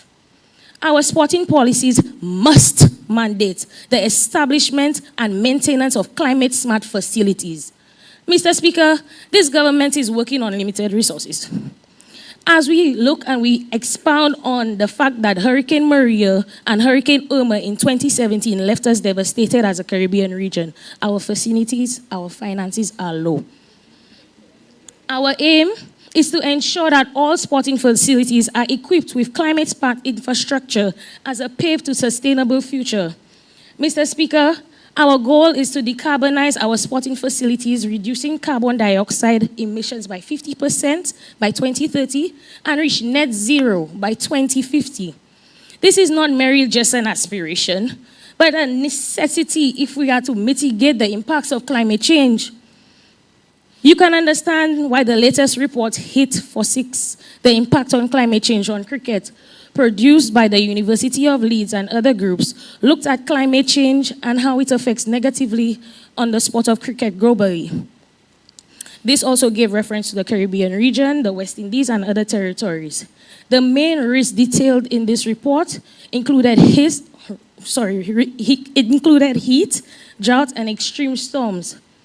There is likely to be more postponement of international matches, a reduction in the standard of cricket due to these impacts, and possibly include risk and heat increases, exhaustion, and heat-related illnesses amongst our players.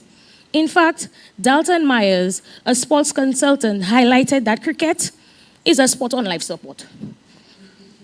Mr. Speaker, cricket is not just one example, you know. We have others. If you look at all sports such as football, tennis, rugby, badminton, netball, you can name it. We need to put something in place for our athletes, Mr. Speaker. Mr. Speaker, this government proposed several recommendations based on the evidence-based report to include that not limited to heat rules, specific youth guidelines, hydration breaks, and ensure that we have access to the ICC Global Climate Disaster Fund. Here are a few steps that we would like to implement to ensure that this is achieved. Implementation of solar lights on our fields. By installing solar lights on our fields, we can significantly reduce the carbon dioxide emissions from our various countries. In fact, in Antigua and Barbuda, where the Sir Vivian Richards Stadium has been utilized, they currently transition from electrical lighting to the usage of solar lighting on their fields. We also suggest that we implement rain catchment stations across our sporting facilities. These facilities will not only use rainwater to water our fields, but also to utilize them in the toilets and flushing of, our facilities. We also establish composting stations where our grass cuttings will be utilized to reduce waste and to also fertilize our fields and functions. We also look at sustainable swimming pools and aquatic centers where we develop sustainable pools that will be utilizing solar heating and advanced filtration to reduce energy consumption. Mr. Speaker, the health and wellness of our athletes is paramount. By providing green meals and vegan options with few GMOs and additives to our athletes, we can ensure that they are well nourished and healthy to perform for our countries. Additionally, we can equip our athletes with uniforms that are made from durable, recyclable materials, thus preventing our environmental footprint from increasing. Mr. Speaker, our investments in climate-smart facilities is not just an environmental imperative, but a social and economic one. By taking these steps, we ensure a healthier, more sustainable future for our athletes and our communities. Mr. Speaker, the renewable energy, finally, is rapidly growing significantly economically, and it promotes potential for our region and our young people. The government of Barbados has set a target to reach 100% renewable energy by 2030, thus creating thousands of jobs for our young people and people in sports. Mr. Speaker, we as a region need to tap into that in areas where we can transition investments, including solar, wind, and energy projects, so that we can facilitate jobs. And this is how we're going to do this. We will invest in vocational training to ensure that our young people are prepared for these opportunities when they come up. To facilitate this transition, we would like to partner with sports organizations, educational institutions, and stakeholders to ensure that green innovation entrepreneurship is supported in our region.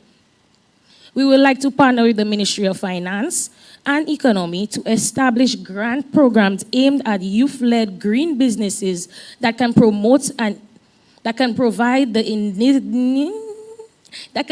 initial capital needed to launch sustainable ventures. Honorable Minister, 10 minutes. Thank you, Mr. Speaker. We will provide access to low-interest loans and financing opportunities tailored to green startups for our youth and our athletes, which will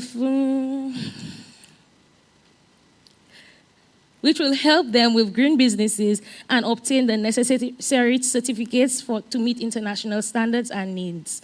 Mr. Speaker, establishing these policies and regulations that speak to green entrepreneurship, such as streamlined businesses, registrations, processes for green startups, and incentives for sustainable businesses practices can be enabled through environment.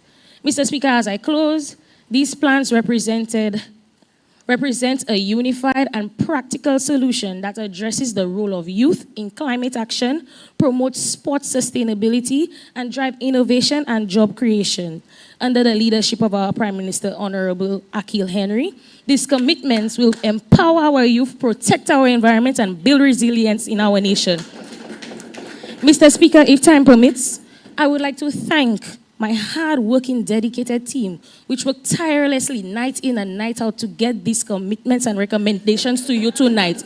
I thank you.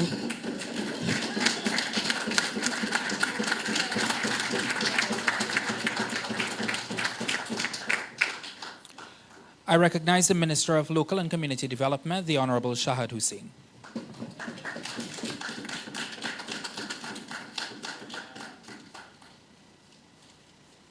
No fear, Saddam Hussein is here.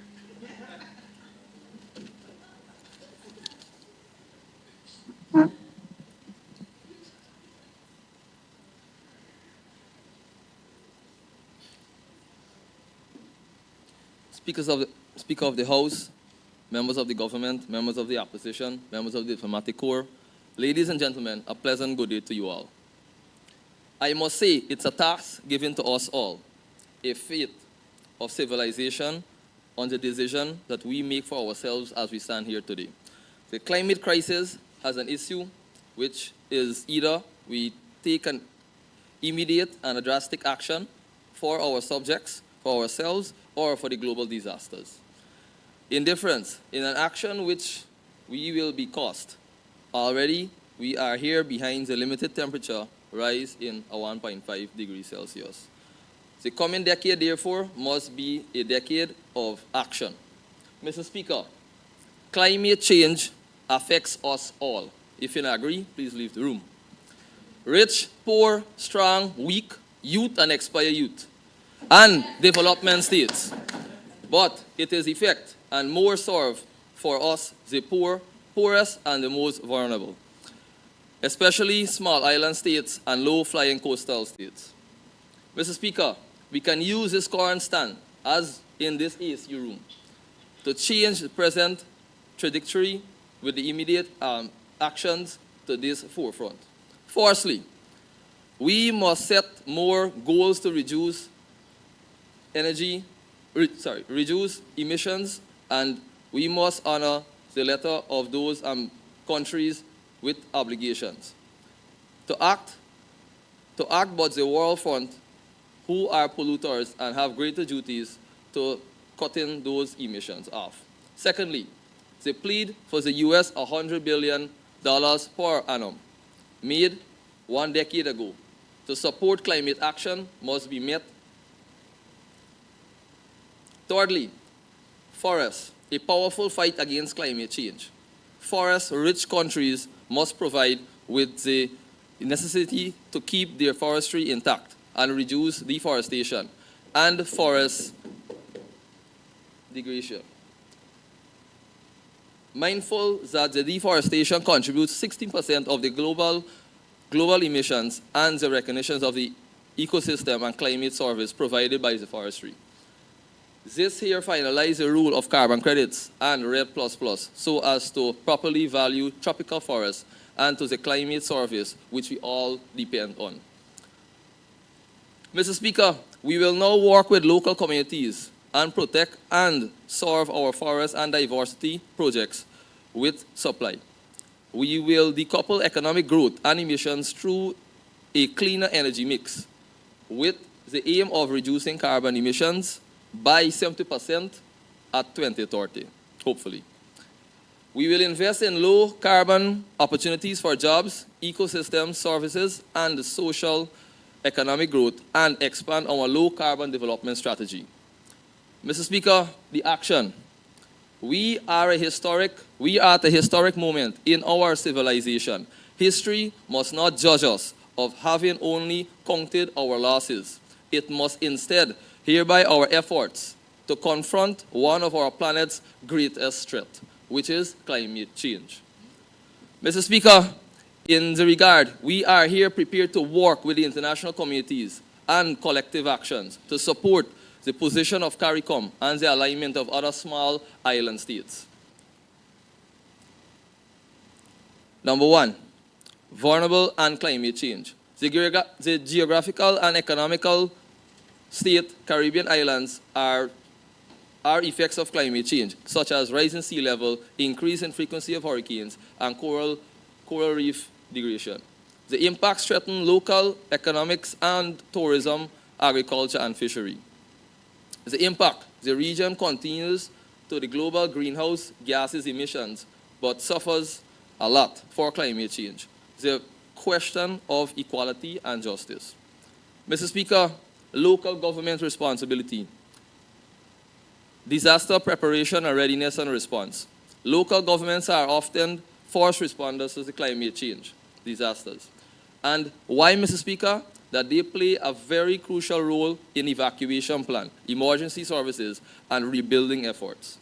Mr. Speaker, as my honorable member from the infrastructure and urban planning, ensuring that the resilience infrastructure includes the road, building, and the drainage systems is a local government responsibility. Fair enough. This includes adaptation for urban planning to mitigate flood risks, manage coastal erosion. You know, Mr. Speaker, when I was up this morning, 5 a.m., and all my honorable members were dreaming about their speeches, I got a text. And guess what the text was? CGIA, which is the airport, the international airport for Guyana, had flight delays causes from floods. A total blackout and shutdown situation. Mr. Speaker, I get a big problem. I don't know how I'm going to reach home. Mr. Speaker, we turn to environmental protection. Local government enforce regulations related to land use, pollution, and control of our natural resources, which ties with policies, treaties, and other legislation to hold those big buys, what is past money, bottom of the table, are responsible and accountable. Mr. Speaker, with the movement, my good colleague on the Honorable Minister, which will be more than happy that this could be established and made those indigenous tribes a better community. Mr. Speaker, we now turn to community engagement and participation. Decision-making, ensuring that the vulnerable and the communities have a voice in climate policies, which is vital. Mr. Speaker, why? The facility approaches to incorporate the needs and to establish infrastructure framework for both regional and international. Mr. Speaker, we now turn to education. I do agree with my Minister of Youth, local governance, and this can lead to initiative to educate communities and climate risk and sustainable participants, fostering a culture of resilience and proactive ability, such as climate resilience, smart agriculture projects, and even energy efficiency. Mr. Speaker, we need more money, as my colleague mentioned. More money we need, Mr. Speaker. This can do. Financial constraints, very, very important, Mr. Speaker. Temperature gone up, money gone up, everything gone up, Mr. Speaker. Many local governments in the Caribbean face financial criticism and hardship with their ability to implement comprehensive climate adaptation and mitigation strategies, Mr. Speaker. Money can do, Mr. Speaker. More money. Access to international funding, navigations, and access to international funding and finance mechanism is critical. Local government must cooperate and collaborate with international bodies to secure necessary funding, more money.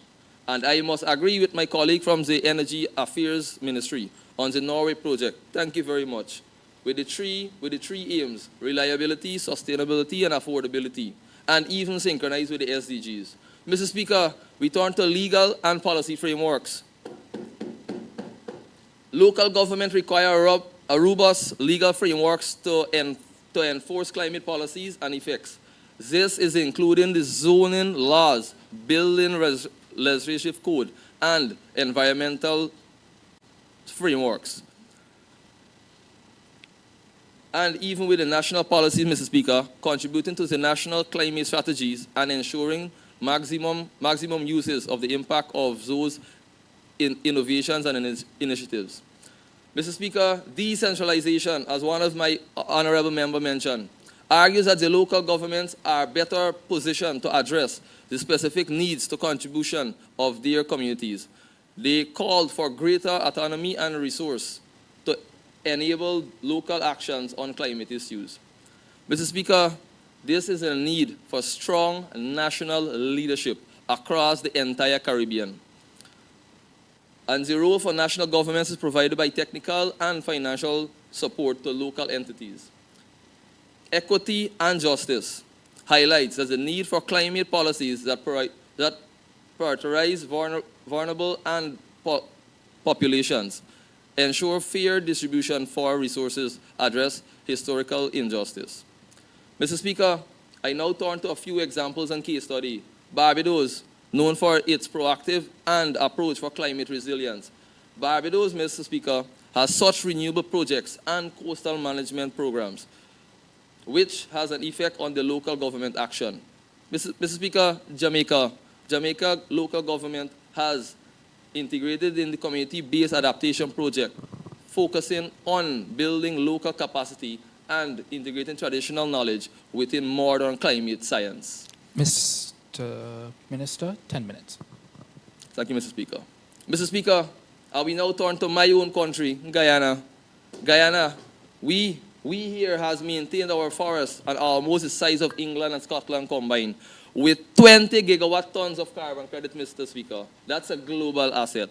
Mr. Speaker, in conclusion, this here at the Caribbean Climate Justice, the local government level underscores critical role with playing in the address of climate change and impacts, effect to support a strong framework and essential achieving a climate resilience justice in the Caribbean. Mr. Speaker, I just like to leave something to all my honorable members.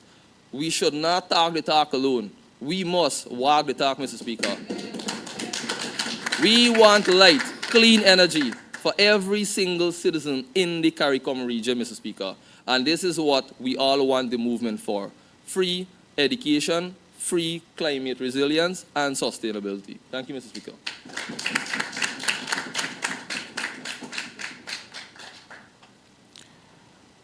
I recognize the Minister of Public Utilities, the Honorable Amy Ramkissoon.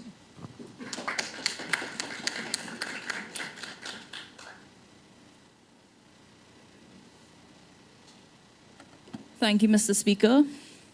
Good afternoon, honorable members of Parliament, esteemed colleagues, distinguished youth leaders.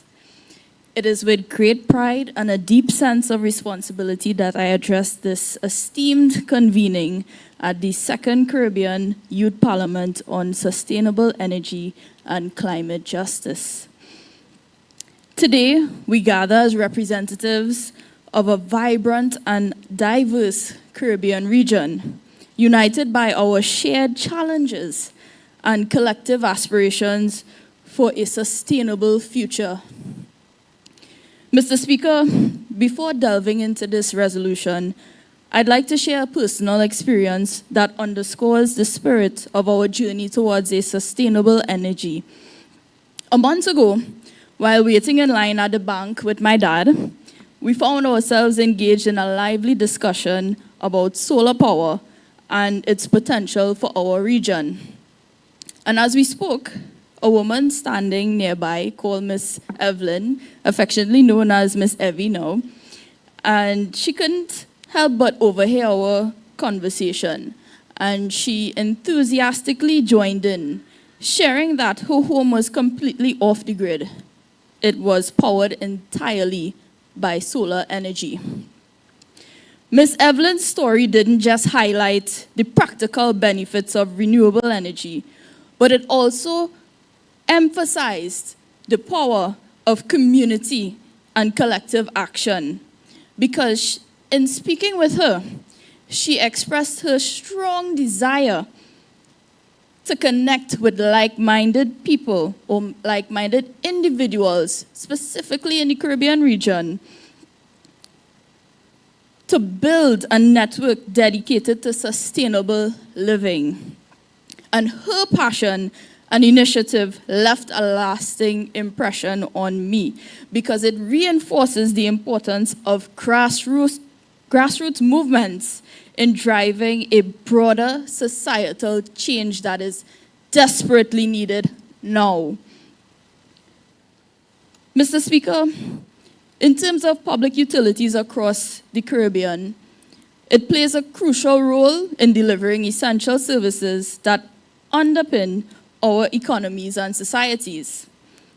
They are at the forefront of the energy transition, tasked with providing reliable, affordable, and increasingly sustainable energy to all citizens. As we face the dual imperatives of climate change and energy security, the strategic management of our public utilities become even more critical. Looking at the Caribbean's energy landscape, it is characterized by our reliance on imported fossil fuels, which account for roughly over 90% of our energy needs. This dependence has exposed our nations to volatile global oil prices, and it has undermined our energy security. However, the Caribbean is blessed with an abundant renewable energy resources, including solar, wind, geothermal, and hydroelectric power. But sometimes I have to wonder if it is that we fail to neglect or understand one of the main components or powers that we have, our main resource, which is our Caribbean people. We have to utilize our people. That is one of our main resources, because without them, how do we implement all these natural resources to better assist us, especially in these dire times? Countries like Barbados, which aims to be 100% renewable by 2030, and Jamaica targeting 50% renewable energy by 2030 as well. They are leading the way in the region's energy transformation. And these ambitious targets are a reflection of our growing commitment to reducing greenhouse gas emissions and enhancing energy resilience. However, transitioning comes with its own challenges and opportunities. Mr. Speaker, transitioning in the Caribbean has presented its unique challenges, such as upfront costs. As my esteemed colleague just presented, we need more money, especially when we are trying to build our infrastructure, coupled with the need for grid modernization and technical expertise. These can be significant barriers. Yet, these challenges also offer profound opportunities for economic growth, job creation, and technological innovation. The Caribbean Development Bank estimates that transitioning to a 47% renewable energy mix by 2027 could save the region up to $9 billion in fuel costs and generate over 400,000 jobs.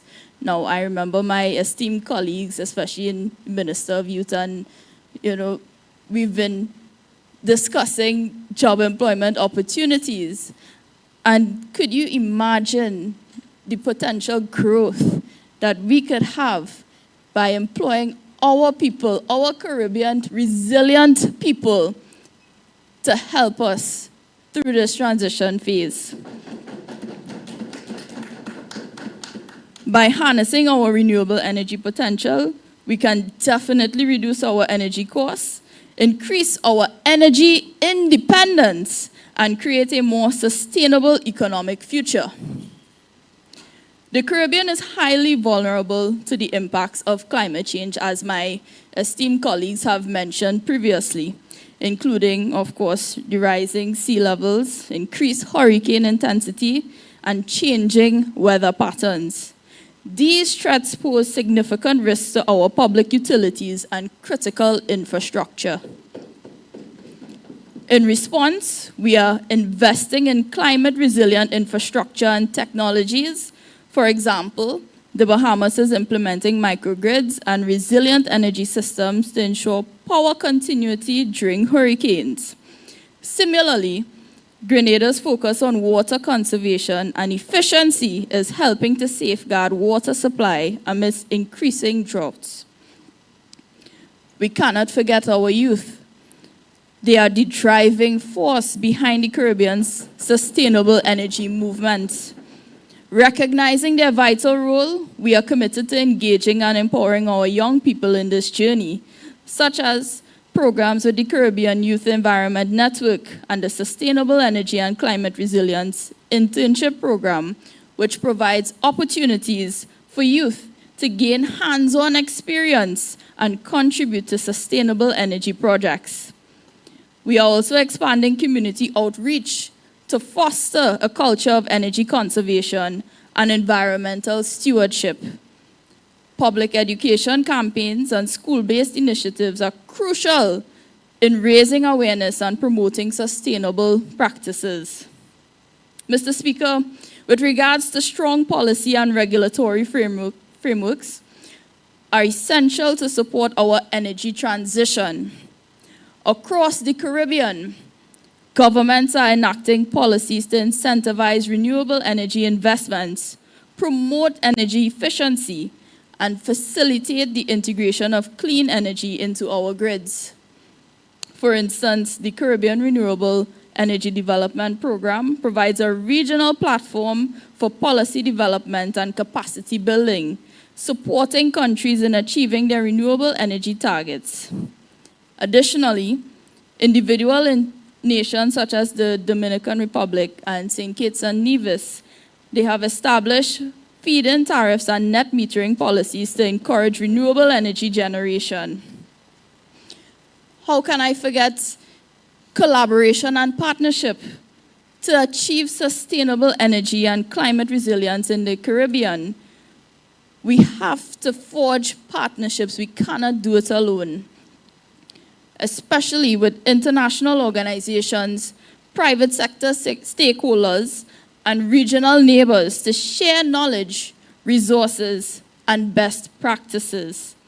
The collaboration between the Caribbean community and all other external organizations such as the United Nations on the Sustainable Energy Roadmap for the Caribbean is a testament to our collective commitment to a sustainable energy future.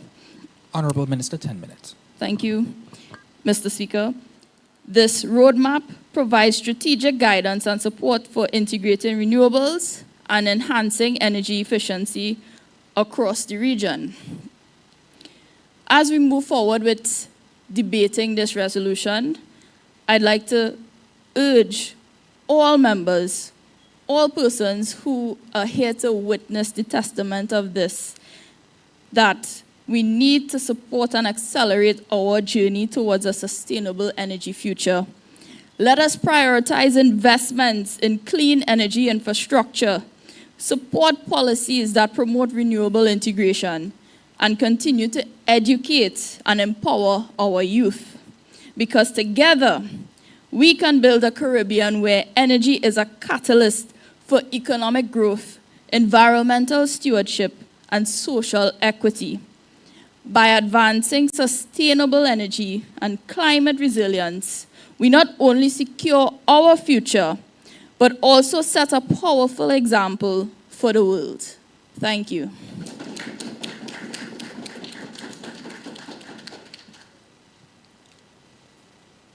I recognize the Minister of Infrastructure and Works, the Honorable Maya Thompson.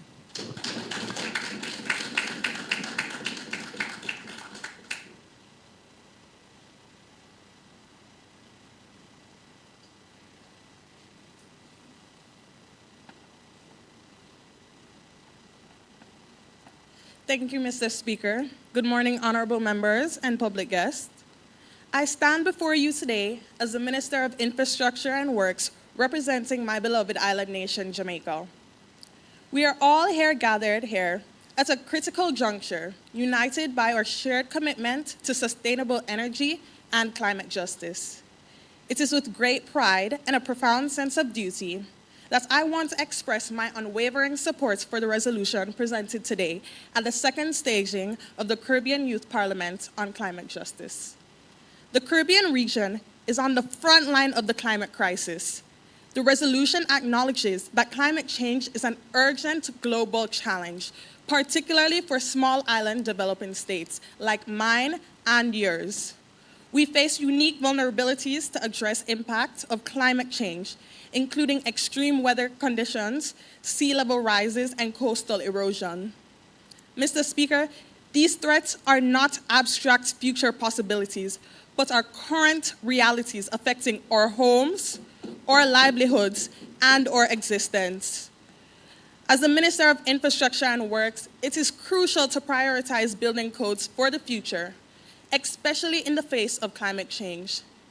Improved building codes are essential for adapting to climate change impacts, ensuring buildings are designed to withstand extreme weather events, manage efficient cooling, and support water harvesting and renewable energy integration. These codes play a pivotal role in promoting energy-efficient technologies, achieving significant energy savings, and enhancing the resilience of our energy systems.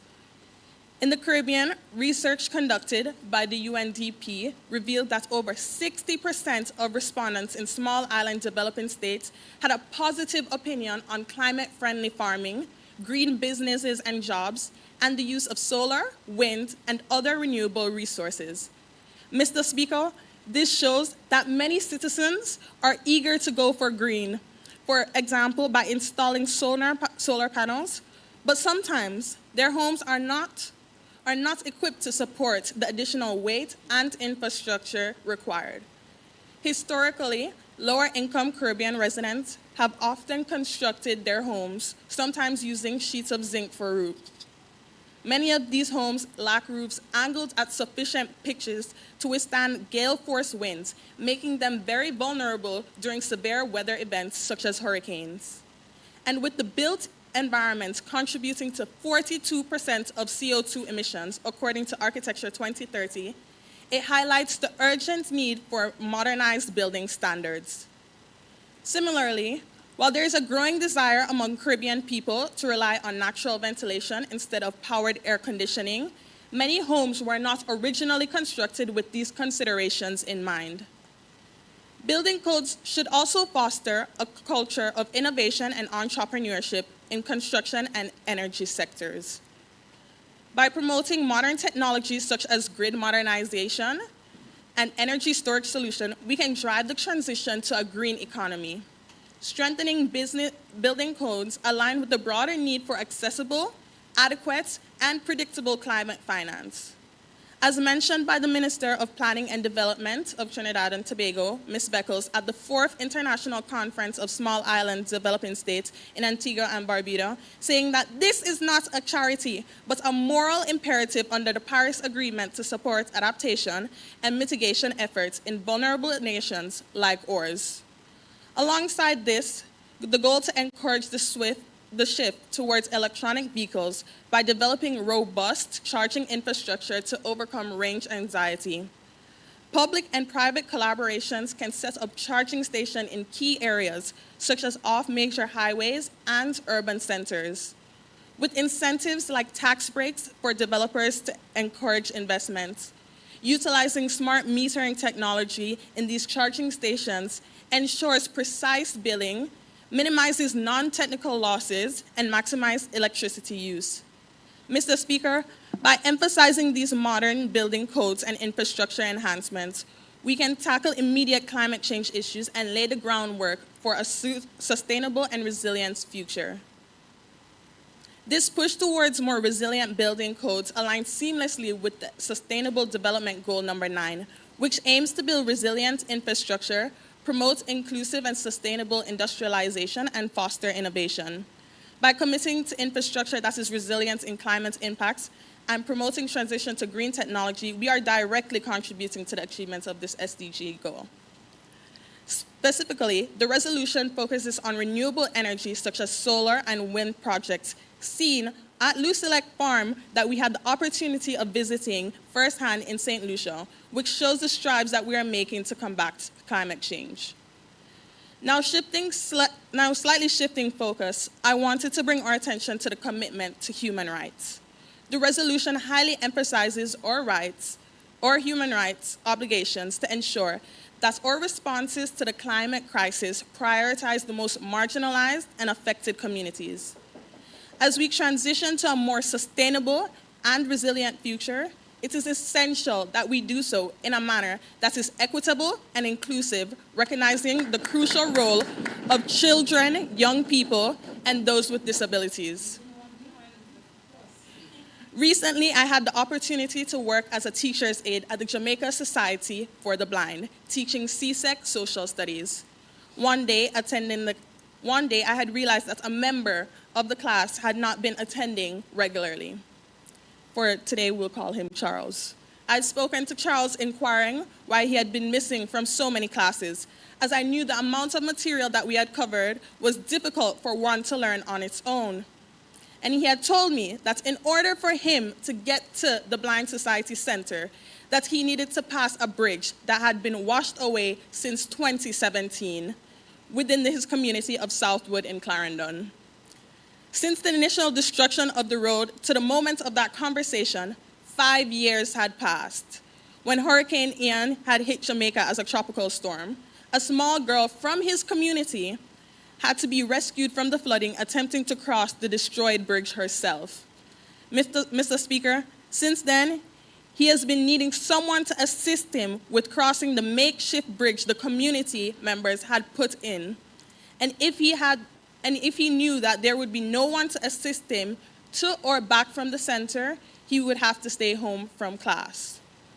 This topic of mobility around Jamaica has something that I could personally relate to, as earlier that year, I had learned what it was like to be mobility limited around Jamaica after being wheelchair bound and not able to walk myself. It made it difficult for me to even get to doctor's appointments and physical therapy, always having to rely on other members of society to do tasks that I should have had the right and access to do independently. The effect that climate change has had on the destruction of roads and sidewalks make it particularly difficult for persons with disabilities to live an accessible lifestyle. Mr. Speaker, at the end of the day, people should have the right and the ability to go and seek education, health benefits, and work. Through this resolution, I believe that we can make the strides to ensure that everyone has access to all opportunities in life. Finally, I would like to speak about the resolution's commitment to recapitalize the Caribbean Catastrophe Risk Insurance Facility, CCRIF, in regards to loss and damage. Small island developing states are feeling the drastic effects of climate change within our countries that we are not able to mitigate or adapt to. And as a result, this resolution pushes towards the use of CCRIF to assist with the damages that have already taken place. For example, I grew up going to a beach named Hellshaw, where I could eat fish caught by local fishermen, run on the sands, and swim in the waters. I had not had the opportunity to visit in years until last year. Mr. Speaker, when I went, the sea levels had risen so high that there was no beach. The water levels had reached the foot of the restaurants that used to line the beach, slowly getting higher and higher. Conversations with the owner of Aunt Merle's Fish and Lobster restaurant had expressed how this had devastated business and discouraged citizens from returning. As I reflect on this, I mourned not just the loss of a childhood haven, but also the bleak reality facing generations like my little sister, deprived of the same simple joys and facing a world marred by climate crisis. Platforms like CCRIF and the Loss and Damage Funds will provide much-needed financial support to repair and rebuild our infrastructure in the aftermath of such events. And it will enable us to invest in resilient infrastructure that can withstand future climate impacts, ensuring the safety and well-being of our communities. Mr. Speaker, this is not just a financial mechanism. It is a lifeline for our nation, enabling us to recover and build back better after climate disasters. Honourable Minister, 10 minutes. To conclude, I wholeheartedly endorse this resolution, as I believe it is a comprehensive and visionary document that aligns with our national and regional practices and aspirations. It recognizes the urgent need for action and the importance of inclusivity and human rights, and the critical role of sustainable infrastructure and renewable energy in our collective future. Together, we can build a resilient, sustainable, and prosperous Caribbean that can stand as a beacon of hope and leadership in the fight against climate change. Thank you.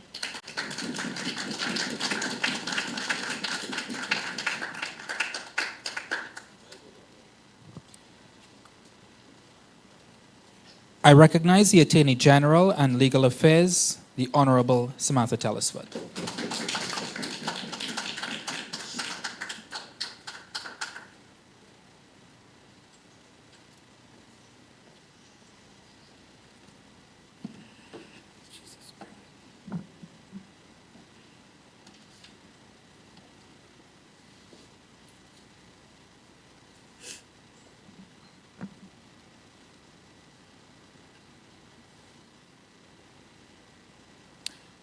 Thank you, Mr. Speaker. Just a housekeeping matter. I request your permission to submit. Oh, there's the exhibits for my submission. Sure. Thank you. Honorable members, brothers and sisters, as Attorney General of the Ministry of Legal Affairs, I rise in full support of this resolution proposed. However, before I delve into the matter at hand, I would like to state that I stand in support of my sister in the Ministry of Youth and Sport regarding sustainability in various sports across the region. You know what my nephew told his mom the other day on Sports Day? Mommy, I don't like running no more. It's too hot. I'm getting tired fast. I can't run any more races. 4 years old. Anyway, as Pope Francis once said, every year the problems are getting worse. We are at limits. If I may use a stronger word, I would say that we are at limits of suicide. End of quote. I didn't open quote, but I apologize for that. Mr. Speaker, it has been long overdue with the talking here, there, and everywhere. It is time that proactive measures are taken. And so, as the Attorney General for Legal Affairs, I strongly submit that the legislation and policy framework should be put in place now, as we don't have no time to waste around here. This is no longer an issue. This is a state of public emergency, Mr. Speaker. Typical example, Section 25(2)(b) of the Barbados Constitution defines public emergency as an action taken or is immediately threatened by any person of such a nature and so extensive a scale as to be likely to endanger the public safety or to deprive the community or substantial portion of the community of supplies or services essential to life. In addition, Section 9 of the Jamaican Constitution provides that the Governor-General may declare a state of emergency if a period of public disaster has arisen as a result of occurrence of any outbreak of infectious disease, amongst other reasons. The Governor-General is constitutionally required to act in accordance with the advice of Cabinet or a relevant minister, as myself, in the performance of such functions. And this was done in 2020 when the menace called COVID-19 virus knocked down our walls. So the question is, why are we claiming that this is a climate emergency when we have not put in place any immediate legislation or policy to make the process for action plans across the board? Mr. Speaker, we in the Caribbean people like to prolong things too much. If we continue, we might be late for our own funerals in this critical time. Now, this is a matter that concerns a transition from fossil fuels to renewable energy in an effort to uphold Section 8 of this very resolution, which speaks to appeals. Take note that this is not just a transition, that we are advocating to limit the average global temperature increase to 1.5. This is a just transition, Mr. Speaker. According to the United Nations Committee for Development Policy, the concept of just transition is broadly defined as ensuring that no one is left behind or pushed behind in the transition to low carbon and environmentally sustainable economies and societies, has gathered increased interest and recognition. And so, acknowledging these critical concerns, I propose 5 points that legislation and policy framework should focus on that would strongly support this resolution, taking into account the sustainable goals of the United Nations. First, in an effort to ensure that the youth are included in all aspects, there must be robust regulations, policy framework, and legislation for the implementation of climate change and renewable energy in the education system. Thus, this means that it cannot be incorporated in the syllabus from this means that it can be incorporated in the syllabus from a preschool level, not kindergarten, Mr. Speaker, preschool. And this addresses the sustainable goal number 4, education. In fact, the Sustainable Education Research Institute of Canada tells us that climate literacy at the lowest level is vital for fostering action towards climate justice. Effective climate change education should empower students to address issues, instilling a sense of agency and emphasizing interdisciplinary approaches. It encompasses cognitive, socio-emotional, and action-oriented learning. I now move to my second point, which addresses sustainable goal number 9, industry, innovation, and infrastructure. It has been a current trend across the region where innovators are experiencing major trouble to register their patents of intellectual property, as well as setting up their NGOs. Thus, there must be comprehensive and inclusive framework to help ease this process. Though, in addition, there must be some serious amendments to be made to the current legislation of this sector. And, Mr. Speaker, we are not going to leave out the implementation of robust legislation for infrastructure to be put in place for electric vehicles so as to encourage dealers to enter in this EV space. I myself want to purchase a vehicle myself. Mr. Speaker, the third point will now focus on sustainable goal number 16. Peace, justice, and strong institutions. We cannot allow for the unique imperial Amazon, also known as the Cicero parrot, and I will now submit Exhibit A. We cannot allow for the unique imperial Amazon, also known as the Cicero parrot, to be transported illegally to other states without the culprits being held accountable. This parrot is on the very coat of arms of Dominica. What will happen if this parrot gets extincted? Then this coat of arms won't make any sense anymore. In addition, we cannot allow for citizens to just cut down our branches and vandalize our tree trunks. Empirical evidence recently shown that the people in the community of Vendome, St. George in Grenada, where I grew up, started to vandalize the large tree trunk of the unique Eucalyptus deglupta, also known as the rainbow tree in Grenada. Mind you, it is the only tree like that in Grenada. And just yesterday, I saw a video posted by my colleague in Jamaica with the vandalism, with people marking their names and so on the tree trunks. I was appalled, Mr. Speaker. This is nonsense, Mr. Speaker. Nonsense upon stilts, according to our very own Tracy Robinson from Jamaica in the book Fundamentals of Caribbean Constitutional Law. Thus, we must implement rigid legislation on a regional level and advocate for strict liability on the international level in an effort to preserve these species. Fourth, although indigenous people were mentioned twice in this resolution, and correct me if I stand wrong, Mr. Speaker, stronger support must be given to indigenous people. Mr. Speaker, they have been marginalized for far too long. Unemployment, discrimination, amongst others. many more to mention. Regional framework and conventions must be set up to ensure that indigenous peoples are being supported by CARICOM and the OECS, but by their local governments, because my very colleague in the Ministry of Indigenous Peoples shared his interest in an emotional story of a project that he undertook to cut the trails in Dominica without no support of the government. These governments should ensure that these people are not being marginalized or left behind in this process. And these governments are to also be held accountable if they are caught doing so. They must ensure that indigenous people are assisted with climate change mitigation and adaptation plans based on their special cultural circumstances. Two critical examples: the Kalinago territory in Dominica, as mentioned by my minister, and the Mayan people of Belize. Mr. Speaker, I'd like to submit the case of Daniel, Billy, and others against Australia, Torres Islanders Straits petition. It is instructive on this point.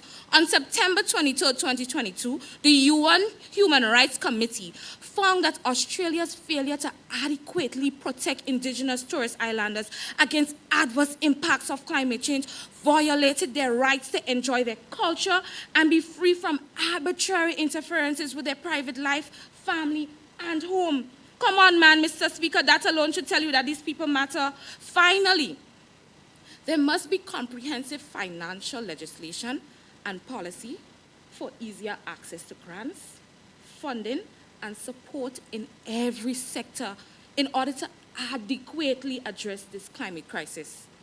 As Attorney General of Legal Affairs, I propose that these acts need to be infused with stronger sense of rigidity. For instance, if the countries in the global north who are contributing to this environmental crisis refuse to give us the funding, then we team up as a region and impose heavy duties and taxes for investments in our countries. Excise tax must be introduced, Mr. Speaker. Just recently, I attended a moot in Colombia on environmental trade and policy, and we advocated for energy excise tax to be introduced. At this point, sometimes you have to fight fire for fire. In closing, Honorable Minister, 10 minutes. thank you, Mr. Speaker. In closing, honorable members, Mr. Speaker, we have seen the data. We have seen the empirical evidence presented by myself and my friends of this cabinet. If we are to cry out and be scared for our lives for gun violence in the region, then why we can't be scared and why aren't we crying out against the state of emergency in the region called climate change? Mr. Speaker, if we think because the landslide and the flooding and the droughts are not holding a gun to our heads, and so we feel as though the legislation and policy can wait, then just know that the earth not going and die and leave us behind, but it's we who are going to die and leave this very earth behind.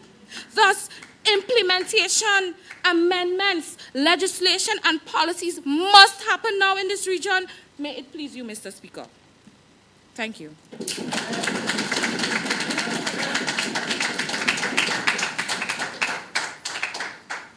Honorable members, that wraps up our speaking order on the debate for the draft resolution on sustainable energy as well as climate justice. The House will now break for 1 hour's lunch and will reconvene at 1:46. The House will now break for lunch and will reconvene at 1:46, where we will have the vote on the draft resolution. Thank you.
identify the Prime Minister's cabinet, the Speaker.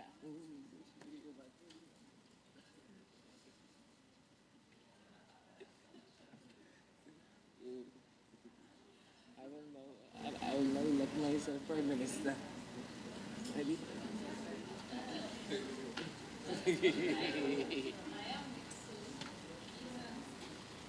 Okay, guys, stand by.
All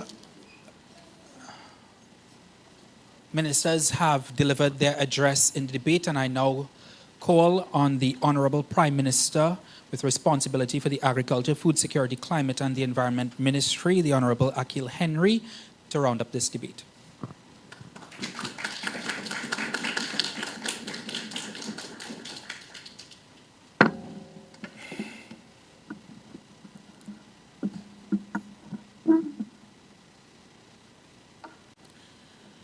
Thank you, Mr. Speaker. Mr. Speaker, members of this honorable House, regional and international colleagues, media, and global youth. Mr. Speaker, first I'd like to take this opportunity to thank my cabinet members for their contributions. And Mr. Speaker, if you would allow me a moment to recognize the excellence of youth in this honorable House. Never again, Mr. Speaker, shall we be sidelined. Never again, Mr. Speaker, shall we be silenced. When our elected officials fail to carry out their duty to country and region, we will carry those who cannot carry themselves. We will shout for the silence and validate the plight of the vulnerable.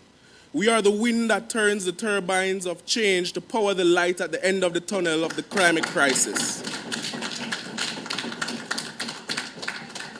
As the Prime Minister, Mr. Speaker, I affirm that our journey towards sustainability begins with the bold and transformative action. We must integrate renewable energy into our agricultural practices, promote sustainable farming techniques, and ensure that our policies are grounded in fairness and inclusivity. This resolution is our testament to our resolve to act decisively and collaboratively. In the face of these daunting challenges, Mr. Speaker, we also find a powerful opportunity, an opportunity to redefine our path, to transform our societies, and to lead the world by example. Though SIDS are small island developing states, Mr. Speaker, it is critical that we understand that no man is an island and no man stands alone. We must put financial frameworks in place to facilitate adaptation and mitigation efforts. And in doing so, we must hold those most responsible to pay up. We must ensure that our women and children and persons with disabilities and those who are impoverished are not left behind and have equitable access as we aggressively push towards resilience. Mr. Speaker, we must follow the lead of our indigenous brothers and sisters and learn to live holistically with nature instead of bending it to our will. What they, Mr. Speaker, have maintained, we have bastardized. Mr. Speaker, we must avoid the plague of tokenism in representing these groups. The representation of women should not just be because you want to meet a quota, but rather, as Thomas Sankara said, there is no true social revolution without the liberation of women. May my eyes never see and my feet never take me to a society where half of the people are held in silence. We must educate our people about the climate crisis and arm them with the knowledge of agriculture, environmental science, architecture, law, engineering, finance, policy creation, necessary to fight it. We must find them, Mr. Speaker, and finance them. We must move away from fossil fuels. We must adopt renewable energy and develop resilient communities. We must ensure that every woman, man, boy, and girl is aware of the true nature of the climate crisis and rubbish those who try to deny the reality of our plight. We must build sustainably and equitably. We must run with our athletes and pave the way for sustainable, resilient development in the sports sector. Finally, Mr. Speaker, we must legislate to protect, to preserve, and to hold those that act irresponsibly in light of the climate crisis accountable. We must hold those countries to their commitments and the contributions under the Paris Agreement and the UNFCCC and the various frameworks for climate mitigation and adaptation, and require that they do more. Today, I call upon each and every one of my honorable colleagues to embrace this moment with the urgency and determination it demands. Let us not be passive observers, but active architects of a resilient and sustainable future. I reiterate, Mr. Speaker, if our decision is in action to the issue of climate change and food security, there will be no history written about us, for there will be no one to write it. May it please you, Mr. Speaker.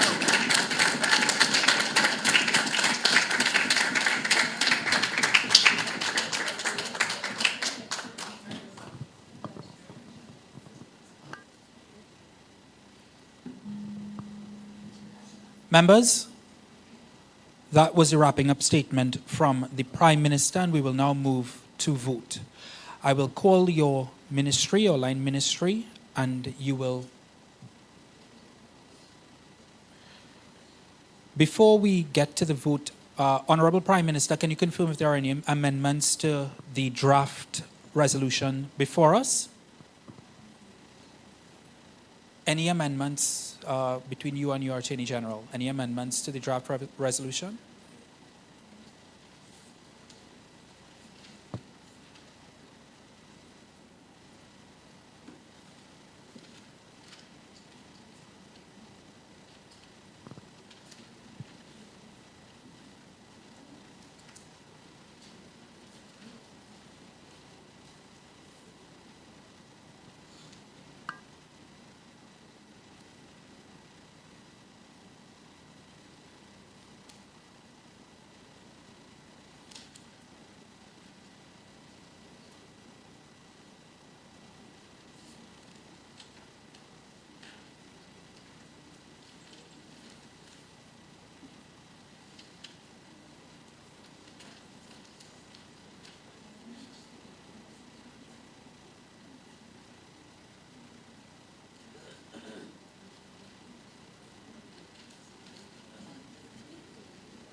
Okay.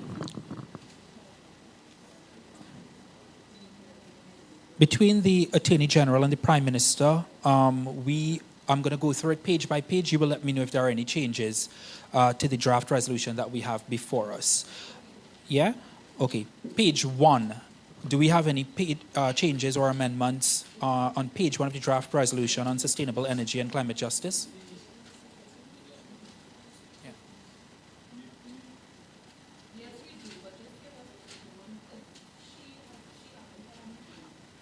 The member that has it, can the member use the, yeah?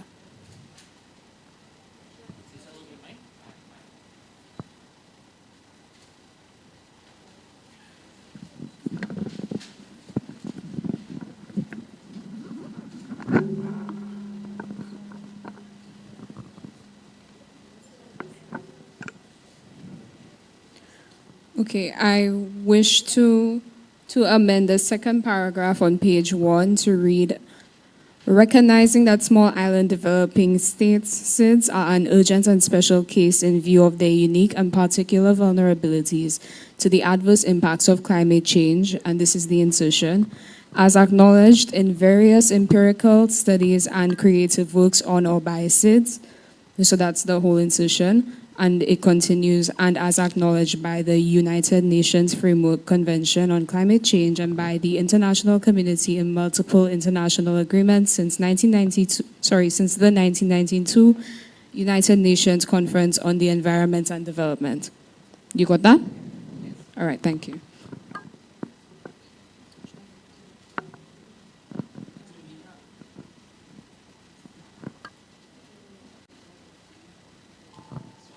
Are all members of the House in agreement with this amendment?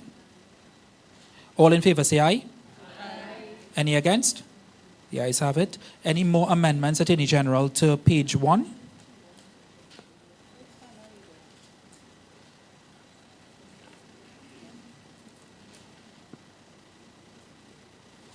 Any further amendments to page 1?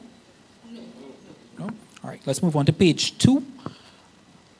Any amendments to page 2 of the draft resolution on sustainable energy and climate justice? Mike? Section 3, a member has indicated that they opt to change the phrasing urges to demands. Section 3 urges changes to demands. Are there any other changes to any amendments to page 2? No, Mr. Speaker.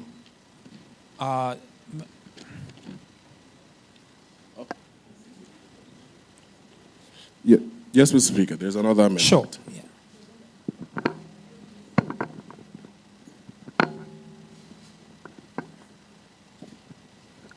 Thank you, Mr. Speaker.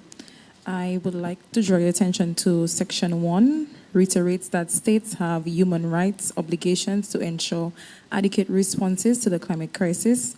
Such responses must recognize and prioritize the most marginalized, socially disadvantaged, and affected communities as the drivers of change. This includes, so here's the amendment or addition, this includes women, young people, and persons with disabilities. Thank you. Amendments to Section 1 and Section 3. Any further amendments to page 2 of the draft resolution on sustainable energy and climate justice, Attorney General? All right. Members, before us, we have 2 changes to page 2 of the draft resolution on sustainable energy and climate justice. If you are in favor of these amendments, say aye. Aye. Those against say no. I believe the ayes have it. To page 3 now. Honorable Attorney General, do we have any amendments to page 3 of the draft resolution on sustainable energy and climate justice? Yes. Section 4, which states, request that we increase our efforts to place human rights at the core of climate activism, and that this done by a following lead of youth, indigenous peoples, women, people living in poverty, people with disabilities, fisher folk, farmers, rural communities, and disproportionality affected groups who are leading the call for climate justice and against activities that damage the plants. This is what is said in the resolution. However, we pose that a separate request be made for indigenous peoples for special and cultural circumstances due to the fact that women, farmer, fishing folk, we don't operate the same way as how they operate. So, yeah. Any further amendments to page 3 of the draft resolution on sustainable energy? Okay, for the same paragraph, the request that we increase, I would like to insert. Sorry, which paragraph? I missed it. Oh, the same paragraph. Same paragraph. Yes.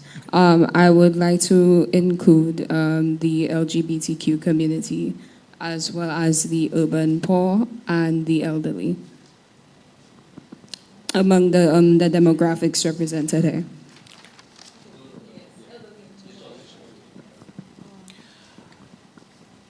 Attorney General, on behalf of the membership, do we have any further amendments to page 3 of the draft resolution on sustainable energy and climate justice? No.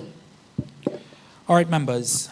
Given the amendments that we've heard, 2 of them for section 4 on page 3 of the draft resolution on sustainable energy and climate justice, all in favor of these amendments say aye. Aye. All against say no. The ayes have it. On to page 4 of the draft resolution on sustainable energy and climate justice. Honorable Attorney General, are there any changes or any proposed amendments for page 4 of the draft resolution? Yes. Section 13, which states, right, which states encourages, my colleague over there wants to put mandates instead of encourages. It's mandates, right? Tell me that one more time. Change. Yes, section 13, 13, right. Instead of encourages, mandates. Mandates the operational entities under the financial mechanisms, right? Yes. Okay. Members, any further amendments to page 4 of the draft resolution on sustainable energy and climate justice? I recognize. You have one? Yeah, she might, yeah.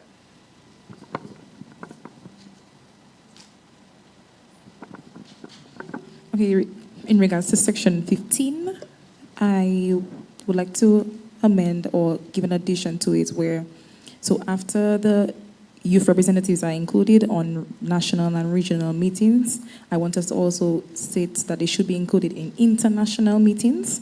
And I also want us to say that we should go from these meetings and create action plans that can be implemented by these representatives from the lessons they learned from those meetings. Thank you.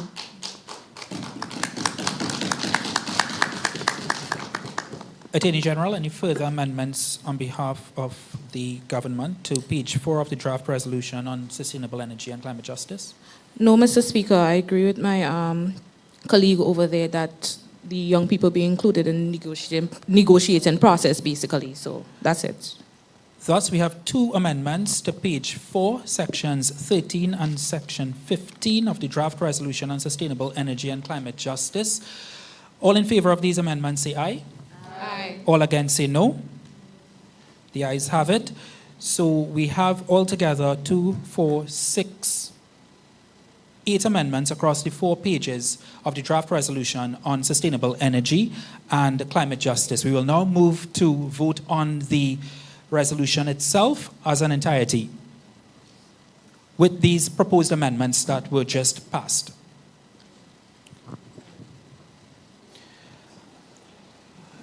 If you vote in favor of the bill, say aye. If you vote against, say no. I'll start with the Honorable Prime Minister in charge of the Agriculture Ministry, Food Security, Climate and the Environment. Mr. Prime Minister. Aye.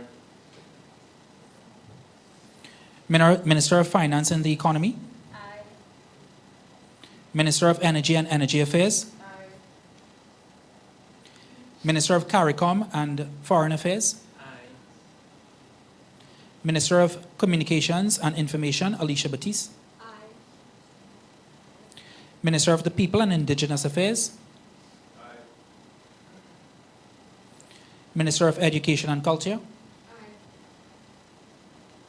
Minister of Gender, Child, Elderly, Social Protection and Disability Affairs. Aye. Minister of Youth Development and Sport. Minister of Local and Community Development. Minister of Public Utilities. Minister of Infrastructure and Works. The Honorable Attorney General and Legal Affairs. Aye. Members, there has been a unanimous decision to pass the draft resolution on sustainable energy and climate justice by 13 voting aye, as in 4, and no against. The draft resolution on sustainable energy and climate justice is thus passed.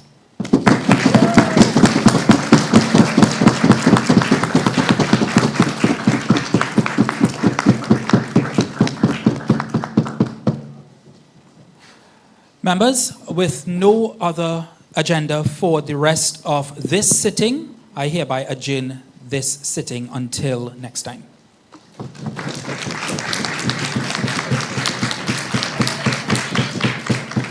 Please remain in the room for the closing. Thank you.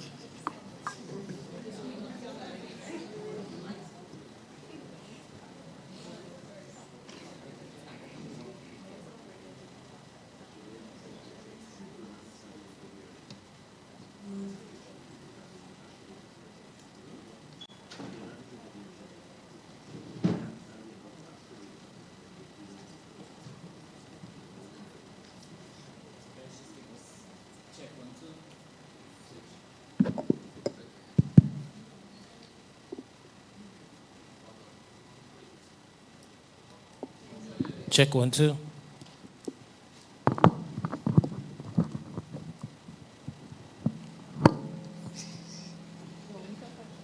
So guys, we've had a very, very exciting and interesting couple of days. I'm sure each and every one.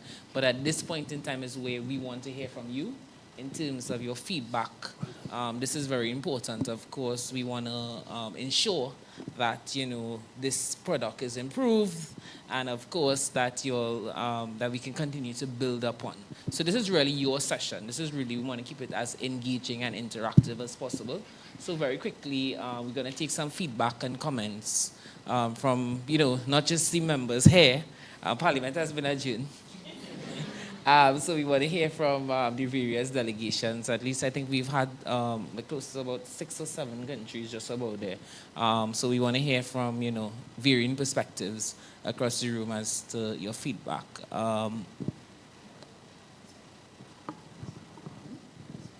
So I'd hand you over to Mr. Ryan Beechu, who would give us some feedback. Just real quick from me. I know, and you guys know, the parliamentarians, that is me, Kendall, Gabrielle, and all of you, we've been back and forth for the last few days, and I just wanted to first say, we know where we were, right? And the long nights that we spent until after midnight. Last night was 1 o'clock in the morning, Shania rubbing her face. So we know where we were, right? And I just really wanted to say that you guys, I don't know where you found the hours to put in all of the work to get your speeches done, but you guys really ought to give yourselves a round of applause. You guys did really, really good. Because last night, a few of you all, as you all know, you were tired, you were ready to go sleep. So he says, Ryan, here, take these 3 points, I'm going to sleep. And you transformed those 3 points into actual 10 to 12 minute speeches. Some of you went over. So congratulations. And I just wanted to end by saying it just shows that you guys know what you're doing. So just go do it. Yeah.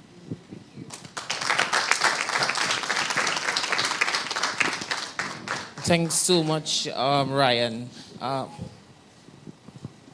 Guys, give the youth parliamentarians and the speaker a round of applause. I think they did a fantastic job.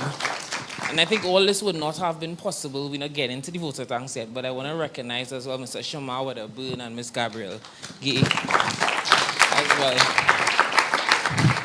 for the support that they would have provided to ensure that this process. But we want to hear perspectives.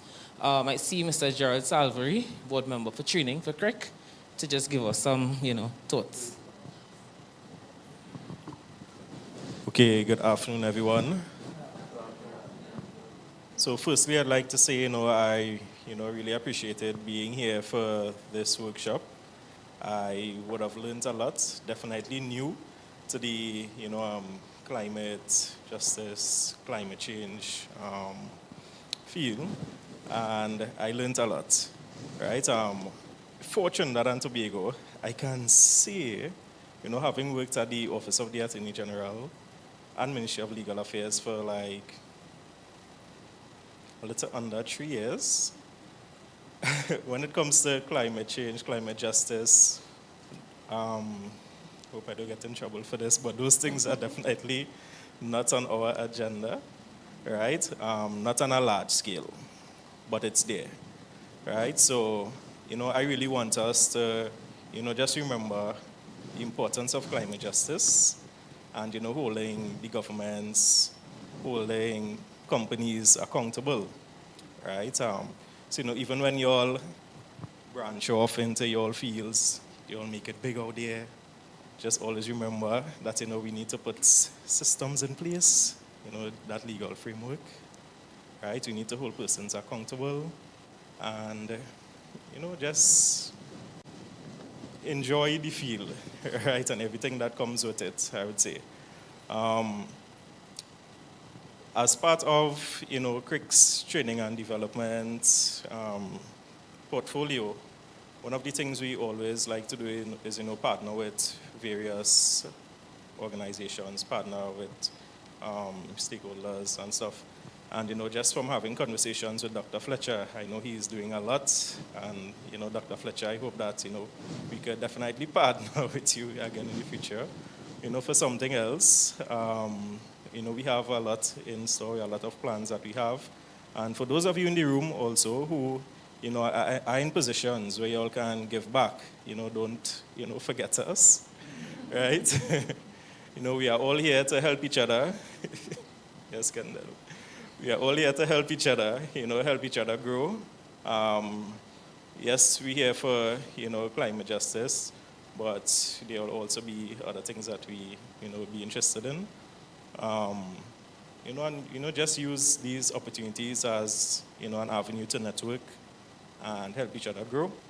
And, I hope to see some of you all soon, at some point in time, probably for CYLS, you never know.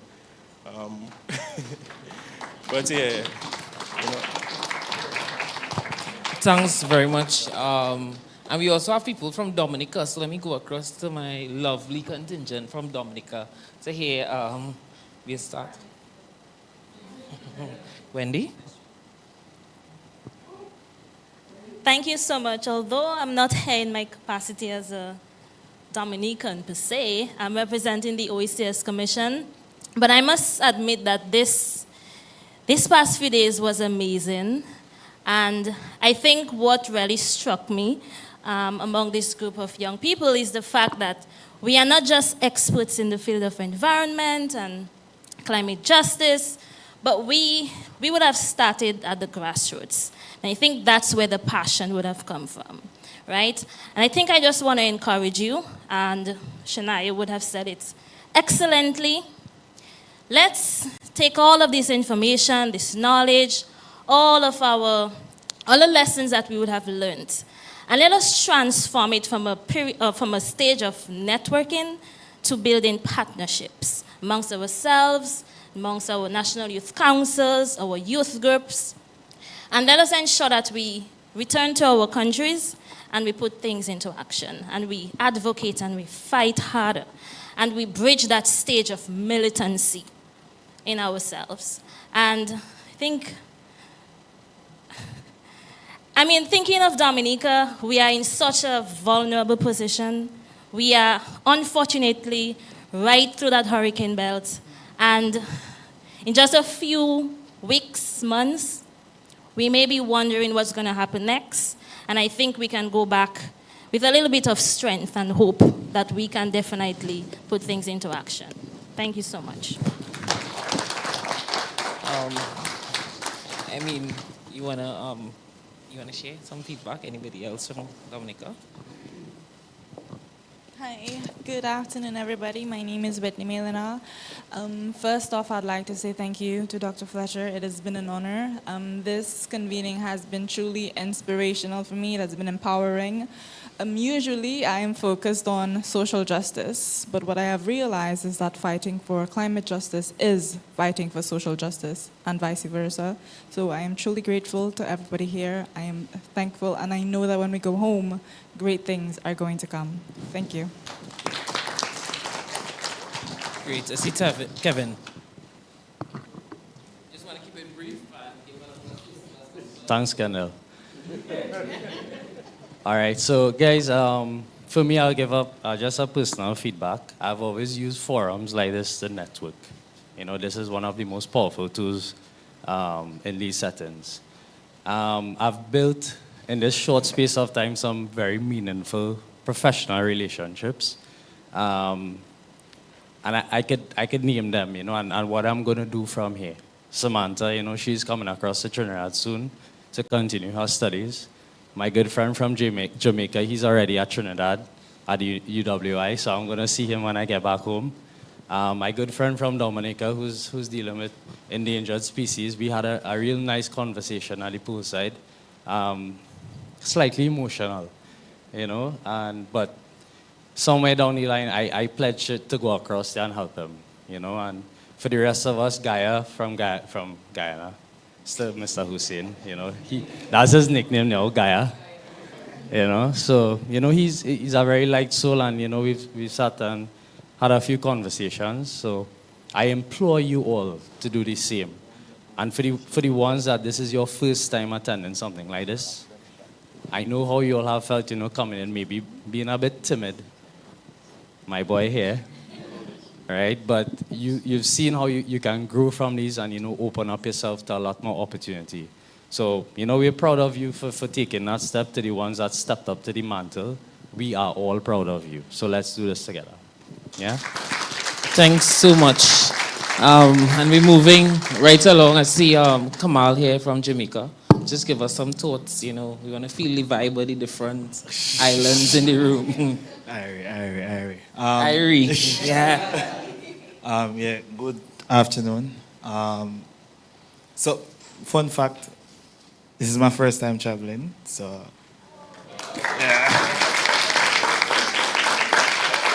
yeah. I've always tried, but it never worked, but this time it works, so big up Dr. Fletcher and the team. Yeah. I'm pretty new to the climate space, but this has really, it's very mind-blowing, the amount of knowledge you can consume in 2 days.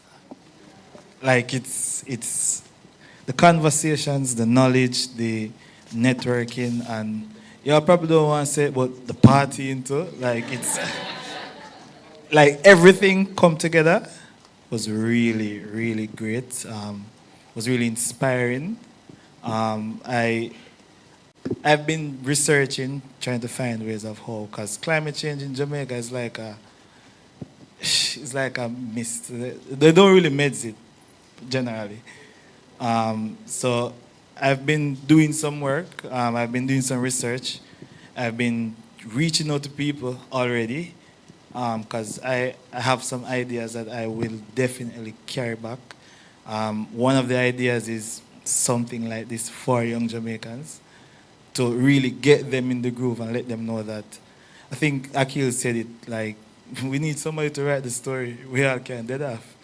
You get me? So I really enjoyed the experience, and you know, if you guys keep this next year again, I'd love to be here. Yes. State your name and where you're from. Hi, everyone. Walk on the furrow.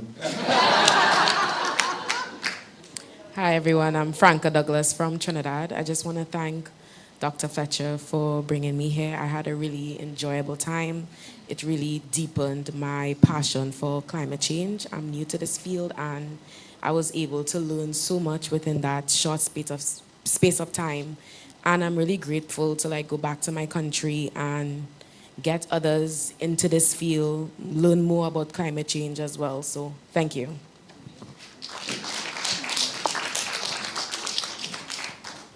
Hi everyone, Jiminy from Grenada. So I've been in the environmental field since 2011, so 13 years now. And when I often attend meetings and stuff like that, it's always people who have the same knowledge and mindset as me. And it's good to have that, but it's also better to have people in different fields come in to get that knowledge. That's something we struggled with for years, getting that interest from other people to see that climate change also affects them. It's not just us saying, save the birds, save the turtles, it affects everyone. So it's good to see so many different people here from different fields actually taking that interest, taking the information and going back with it. Unfortunately, I wasn't able to speak with everybody, but from most of the people I spoke with, I was able to offer help or direction with some of the resources and people in my network. But if you feel like there's some way I could help or put you in a direction, just feel free to message and reach out, and we could see what I could do. You could help me, I could help you, We in this together. Thanks so much, Jiminy. Then we have Nakaisha, because we hear so much about Trinidad, and sometimes we forget that there's always Tobago. So, Nakaisha from Tobago. Good afternoon, everyone. I'm Nikaisha, Trinidad and Tobago, but specifically from Tobago. Thank you, Dr. Fletcher and CYRC for the opportunity to be here for the past couple of days. It's been an intense couple of days, I must say. I would normally go to environmental conferences and workshops, but this one is one with a difference, one with more meaningful connections, more meaningful interactions. The presentations were amazing. I would say for Tobago, just as Gerard said, we don't really pay attention to climate justice. So having the opportunity to be more informed and have a more in-depth knowledge of it really gave me some sort of hope that we could reach there one day, hopefully. But thank you again. Thanks so much. And we have people coming all the way from the beautiful island of Anguilla. So we'll hear Neil, who has been with us for the past 2 days. Hi, everyone. I was the first person to reach and the last one to actually come. Unfortunately, on the first day here, I had a little accident, but I'm really grateful for the opportunity from Dr. Fletcher and the team here to bring me to wonderful St. Lucia to experience something so beautiful. The climate justice arena is something that is very close to me. I'm from Angola. I don't know if you know anything about Angola. It's very, very small. But in, I think it was 2017, we experienced Hurricane Irma, which totally destroyed our entire country. Before Dominica was hit, we were decimated. Dominica sent their people to help us fix, and then they had to go right back for Hurricane Maria. So climate justice is something that's very deep in my heart and my soul. It's something that I've experienced, watched my whole country being destroyed. And our carbon footprint is probably 0.00000, and you just continue going, right? I have been in the field for about 3 years. I've been able to go to COP 28. I was an international climate delegate. Tonight I'll be flying to Germany for the UN meeting. So I'm very, very busy in the field, and it's something that I really am passionate about. I really hope that I will be able to contribute a bit more to this convening, but unfortunately, things happen. Man plans and God does laugh at you, But yes, it was very inspiring also because here we also provided solutions. It was not just like a talk shop. We provided solutions to the issues that we actually face. And hopefully we can go forward and put these things into action when you guys become actual parliamentarians, okay? All right, thank you. Thanks so much. We do have representation here from St. Vincent and the Grenadines, and I do want to, anybody wants to, St. Vincent. Hi everyone, I'm Tamisha from St. Vincent. I must thank Dr. Fletcher and his team for bringing me and the other youths here. I had a grand time. It's actually my first youth convene. It's my first conference actually. And it feels good to be in a group with other persons who hold the same passion as I do, and to hear it from different points of view, from different sectors. And I'm grateful for the friends and the bond that I created in such a short time. And I'll miss you guys.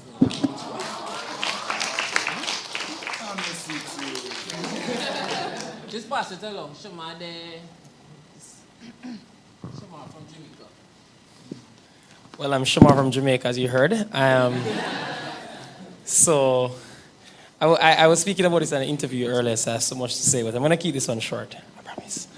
I think most of us here are, I congratulated him to just bring together a group of people that even before we got here, I'm like, how have you managed to just get people that I already know they're going to be excited, they're going to be engaged. Nobody's going to come here and complain like, oh my God, day 2 and we're still on climate change. And I think everyone gels so well. But one of the things my takeaway from the convening, I'd say is, I would say leading up, we got the webinars. So we got the foundational information going in.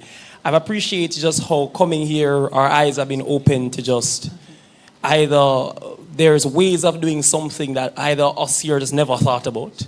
I thought is impossible, or perspectives that I'd never known. And I think that has, at least in myself, there's a new fire now towards, I want to go try that. I want to go into climate justice. I want to engage that legal process. I want to now get into that room with the negotiators. I want to, and I think this region convening, even the tour yesterday, I went into the one with Invictus Ocean Solution intending, I'm on a video. I took no video. Because when he started talking, I was like, and I was honestly enthralled because, and he said, I just like building this. A professor, a PhD told him, as you guys heard, impossible. And he's like, I'm going to try it. And I think that's one of the things I take from here, which is that I think one of the things I'll take from here is, and I want for all of us, the call to action is, we know, see as young people that there's a space for all of us, right? There's a space for us as the journalists, so we get the perspective that this is how I can do it. For a legal person, this is how I can do it. And I love that. Like Jared, I hope, as I answer the question out there, I hope all of us, the key is for all of us to help each other, for support back each other. Not everybody here will be an ideator, innovator. Some of us here will be the one that helps this person step forward, that says, hey, that they don't want your articles about environment. Well, I'm Ryan. I'm going to connect you to the editor that does care about it. The one that can push you in the right. And I think it's for all of us now here, even if each of us don't do individual projects, I'm just looking forward to all of you and all what we can do. So let's do it all, or whatever is possible. We do have our Bajan or persons from Barbados here, so I'm just going to shoot it across to Shea and Gabby. Sure. Hi, everyone. Really great to be here. I want to say a really big thank you to Dr. Fletch. I love calling you Dr. Fletch. This has been really interesting for me because what I do back at home is raise funds. So I'm in climate finance. And, it's always $1 million budget that we're working with. And then we're just working with grassroots organizations. But one thing that I've recognized while being here is that I need to do a bit more in terms of climate finance for youth back home. Because I'm here and I'm seeing all you guys and, you have great ideas, but the only way to find that out is to create opportunities like these, and to have that equipping session first. So being here was very insightful for me. I really appreciated seeing projects on the ground in St. Lucia. That was really cool. And I just want to be able to give back more. Maybe next time, I would love to share with you guys how you can access that finance. There are tons of opportunities out there for you all, trust me. So I would be willing to do that. But overall, my first time in St. Lucia, top tier. Thanks. Okay, so good afternoon, everyone. All right, guys, one more time. Good afternoon, everyone. So first of all, this experience was absolutely phenomenal. Let's all just give it up one time for Dr. Fletcher. One time. What's very special about Dr. Fletcher? Firstly, I'll give my perspective very quickly from three different facets. So firstly, as a Caribbean Climate Justice Project ambassador, I can tell you personally that Dr. Fletcher is a man of his word. He's not, I'm sure all of us as young people, we've gone into a conference, met someone, they're like, yeah, we're going to help you.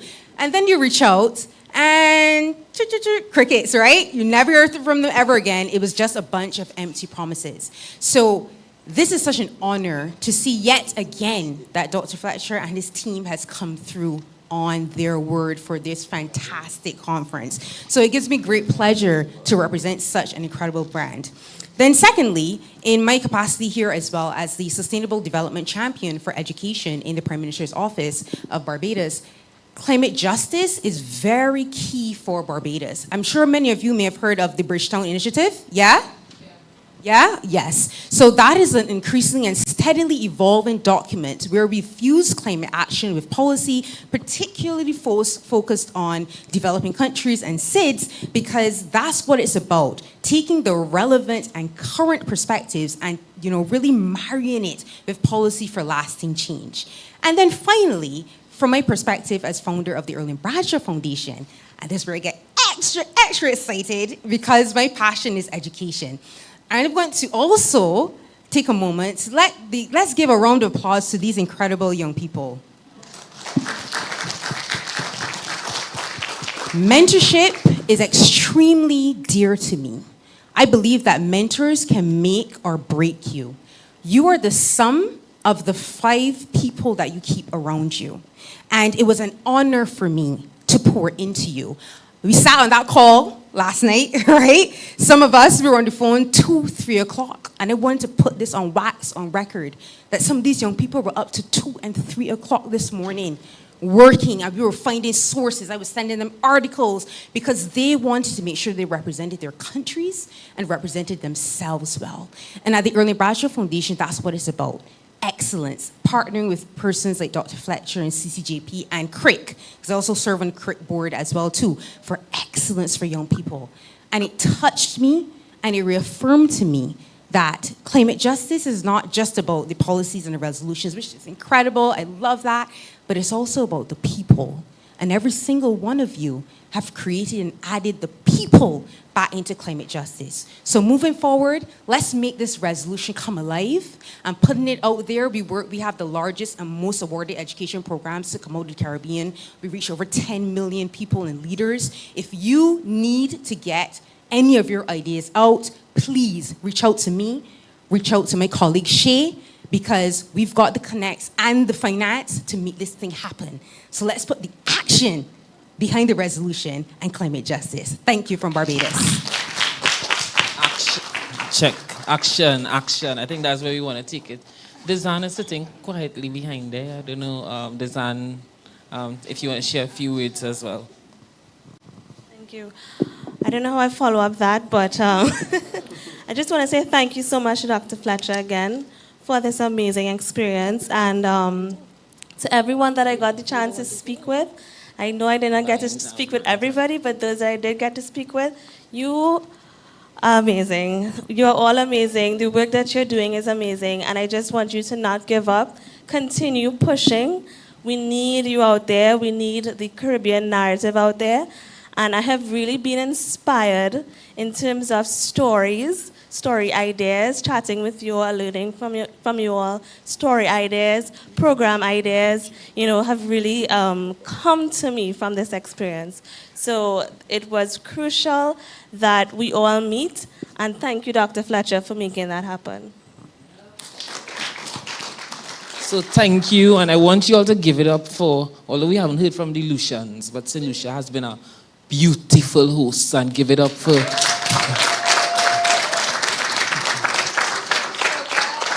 So we're going to take a break from our online streaming, but don't leave anywhere. Oh, sure. This one. So we're hearing feedback. We're going to hear, we're building feedback from the room. We have Marcus, and Marcus is the Assistant Secretary of the National Youth Council of St. Lucia. So yeah, we're getting a little bit of the Helen of the West Indies, St. Lucia. So Marcus. Good afternoon, everybody. I would just like to say how proud I am of everybody inside of here. I'm new to the environmental space, so I'm a bit shocked about everything that is going on within the climate and climate justice. And I'm really proud of the youth parliamentarians. Your presentations today really show that they do have people who are actually invested in climate change. And I would like you to continue and not stop there. Don't let this be the last place that you go ahead and talk about climate justice. Let it continue. Like Samantha said, let it be to the forefront of our news. Let it not just die out. So continue doing best, and all the best in the future, guys. Thanks. Shad, Lee. Good afternoon, everybody. Lunch was heavy, I see. So, good afternoon again, everyone. I think I can most definitely say that this is probably one of the best experiences I've had.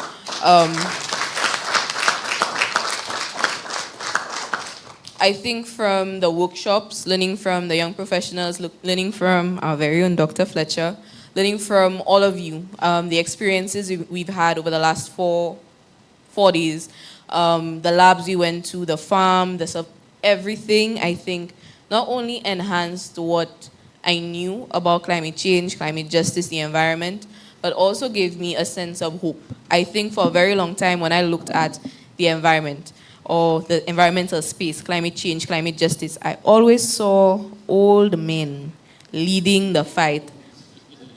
Apologies.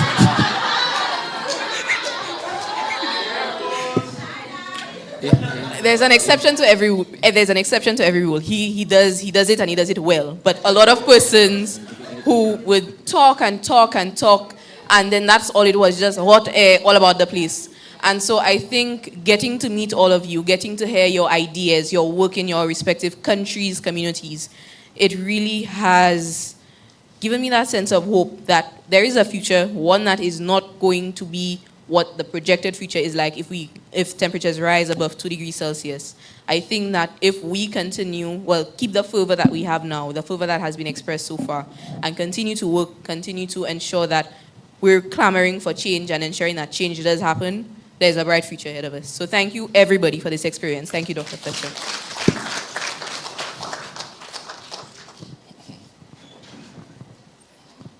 Afternoon, everybody. I'll just be a bit short. I just want to say thank you to Dr. Fletcher for this opportunity to be a part of this conference. It's first time. Majority of the things is new to me because it's not really, I wouldn't say it's not my field, but it's something that after being here, I'm very much interested in it. And I was happy to come and network with everybody. It's not something that I would do much, but I will say I'm proud of myself to be out here talking and communicating, because that is not my strength. Yeah, I'm glad for that. But also to add to what the Trinidadian folks or Twin Begonian folks talk, I wish we could invite you to have a conversation with our Minister of Affairs, so, to stress more on climate change, So I want to thank everybody for being here and thank you for having me.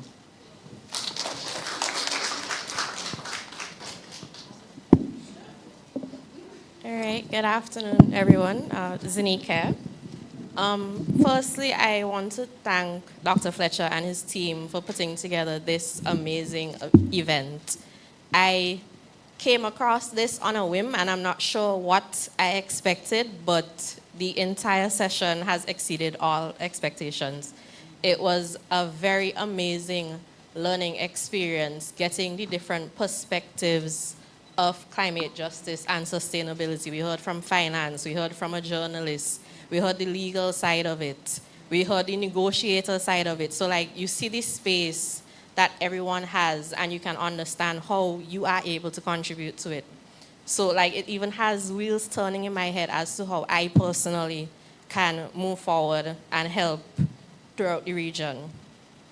It was also a very nice networking experience for all of us, and I'm amazed at the fact that these are all youths.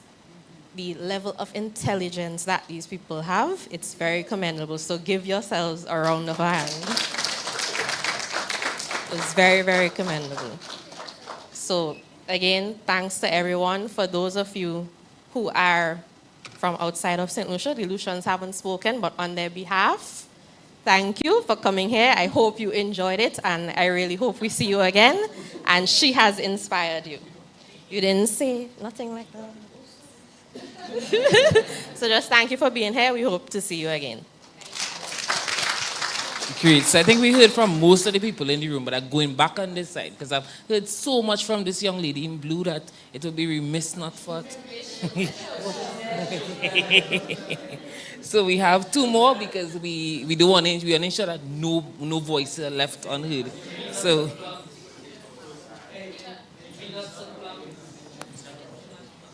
Meskina.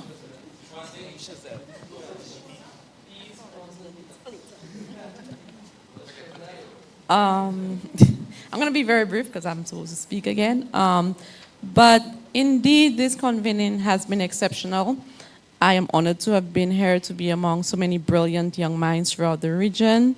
And I think this space gave us an opportunity that we may not get again, thanks to Dr. Fletcher.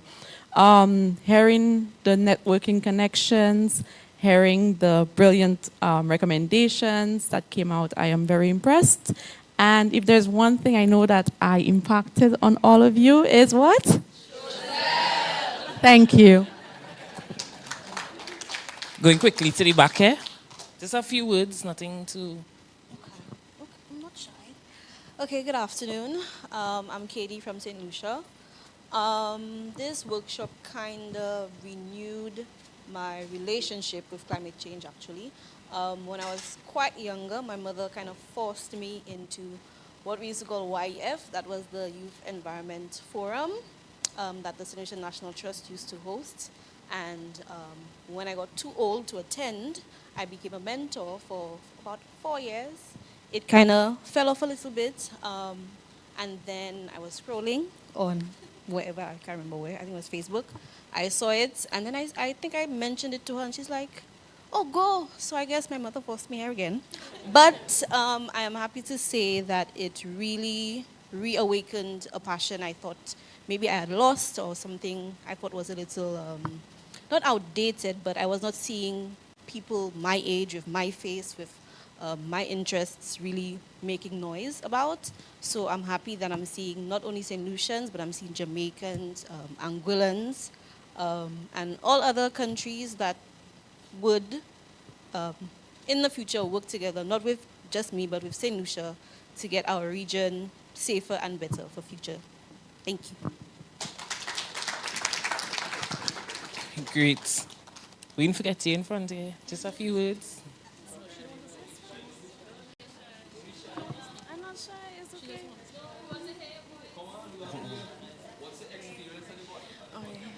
Okay. Okay. Hi, everybody. Okay. My name is Benita. I'm from Dominica. I'm kind of new to the climate justice space. I'm more environmental science. But I am grateful for Dr. Fletcher. It's not my first experience with him. I did do his the competition they had a couple of years ago. So if you want to buy the book, you should buy the book. My story is the last page. Yeah, I'm just very grateful for this experience. It is my first time at something like this. I was a little nervous, but yeah, it was nice, and I hope to do something like this again. Great. You want to quickly share? Yeah. Good afternoon, everyone. Right, so I would like to thank Dr. Fletcher for organizing this entire initiative, but I didn't hear anybody mention the others. So I'd like to thank Ms. Charlotte for sponsoring us, being one of the sponsors. And the other person I could remember is Ms. Anya Edwins. She's one of the coordinators. I thought she did a very good job. And Kirby, yes, Kirby as well. Kendall, right? I think this experience was quite empowering and eye-opening. For me, it opened up different avenues that I hadn't thought about, especially the negotiating and the legal aspect of things, since I'm from a more technical background. And I'd just like to thank you for this amazing opportunity. Thanks so much. And of course, feedback is important. And we receive online, a special online request from Joanne. Just Joanne Hospitalis as husbands, excuse me. My apologies, guys. So thank you, Dr. Fletcher and team, for inviting me to be part of this youth IRIE convening. The youth at this workshop are without doubt impeccable, and the Green Squad, or leaders of change. I trust that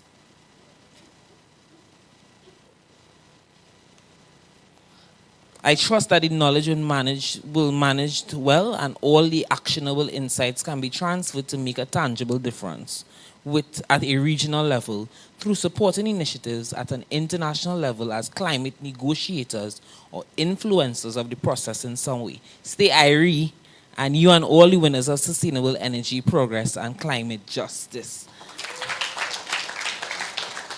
So guys, we've had a fantastic time, and unfortunately, all good things must come to an end for a bit, or a pause.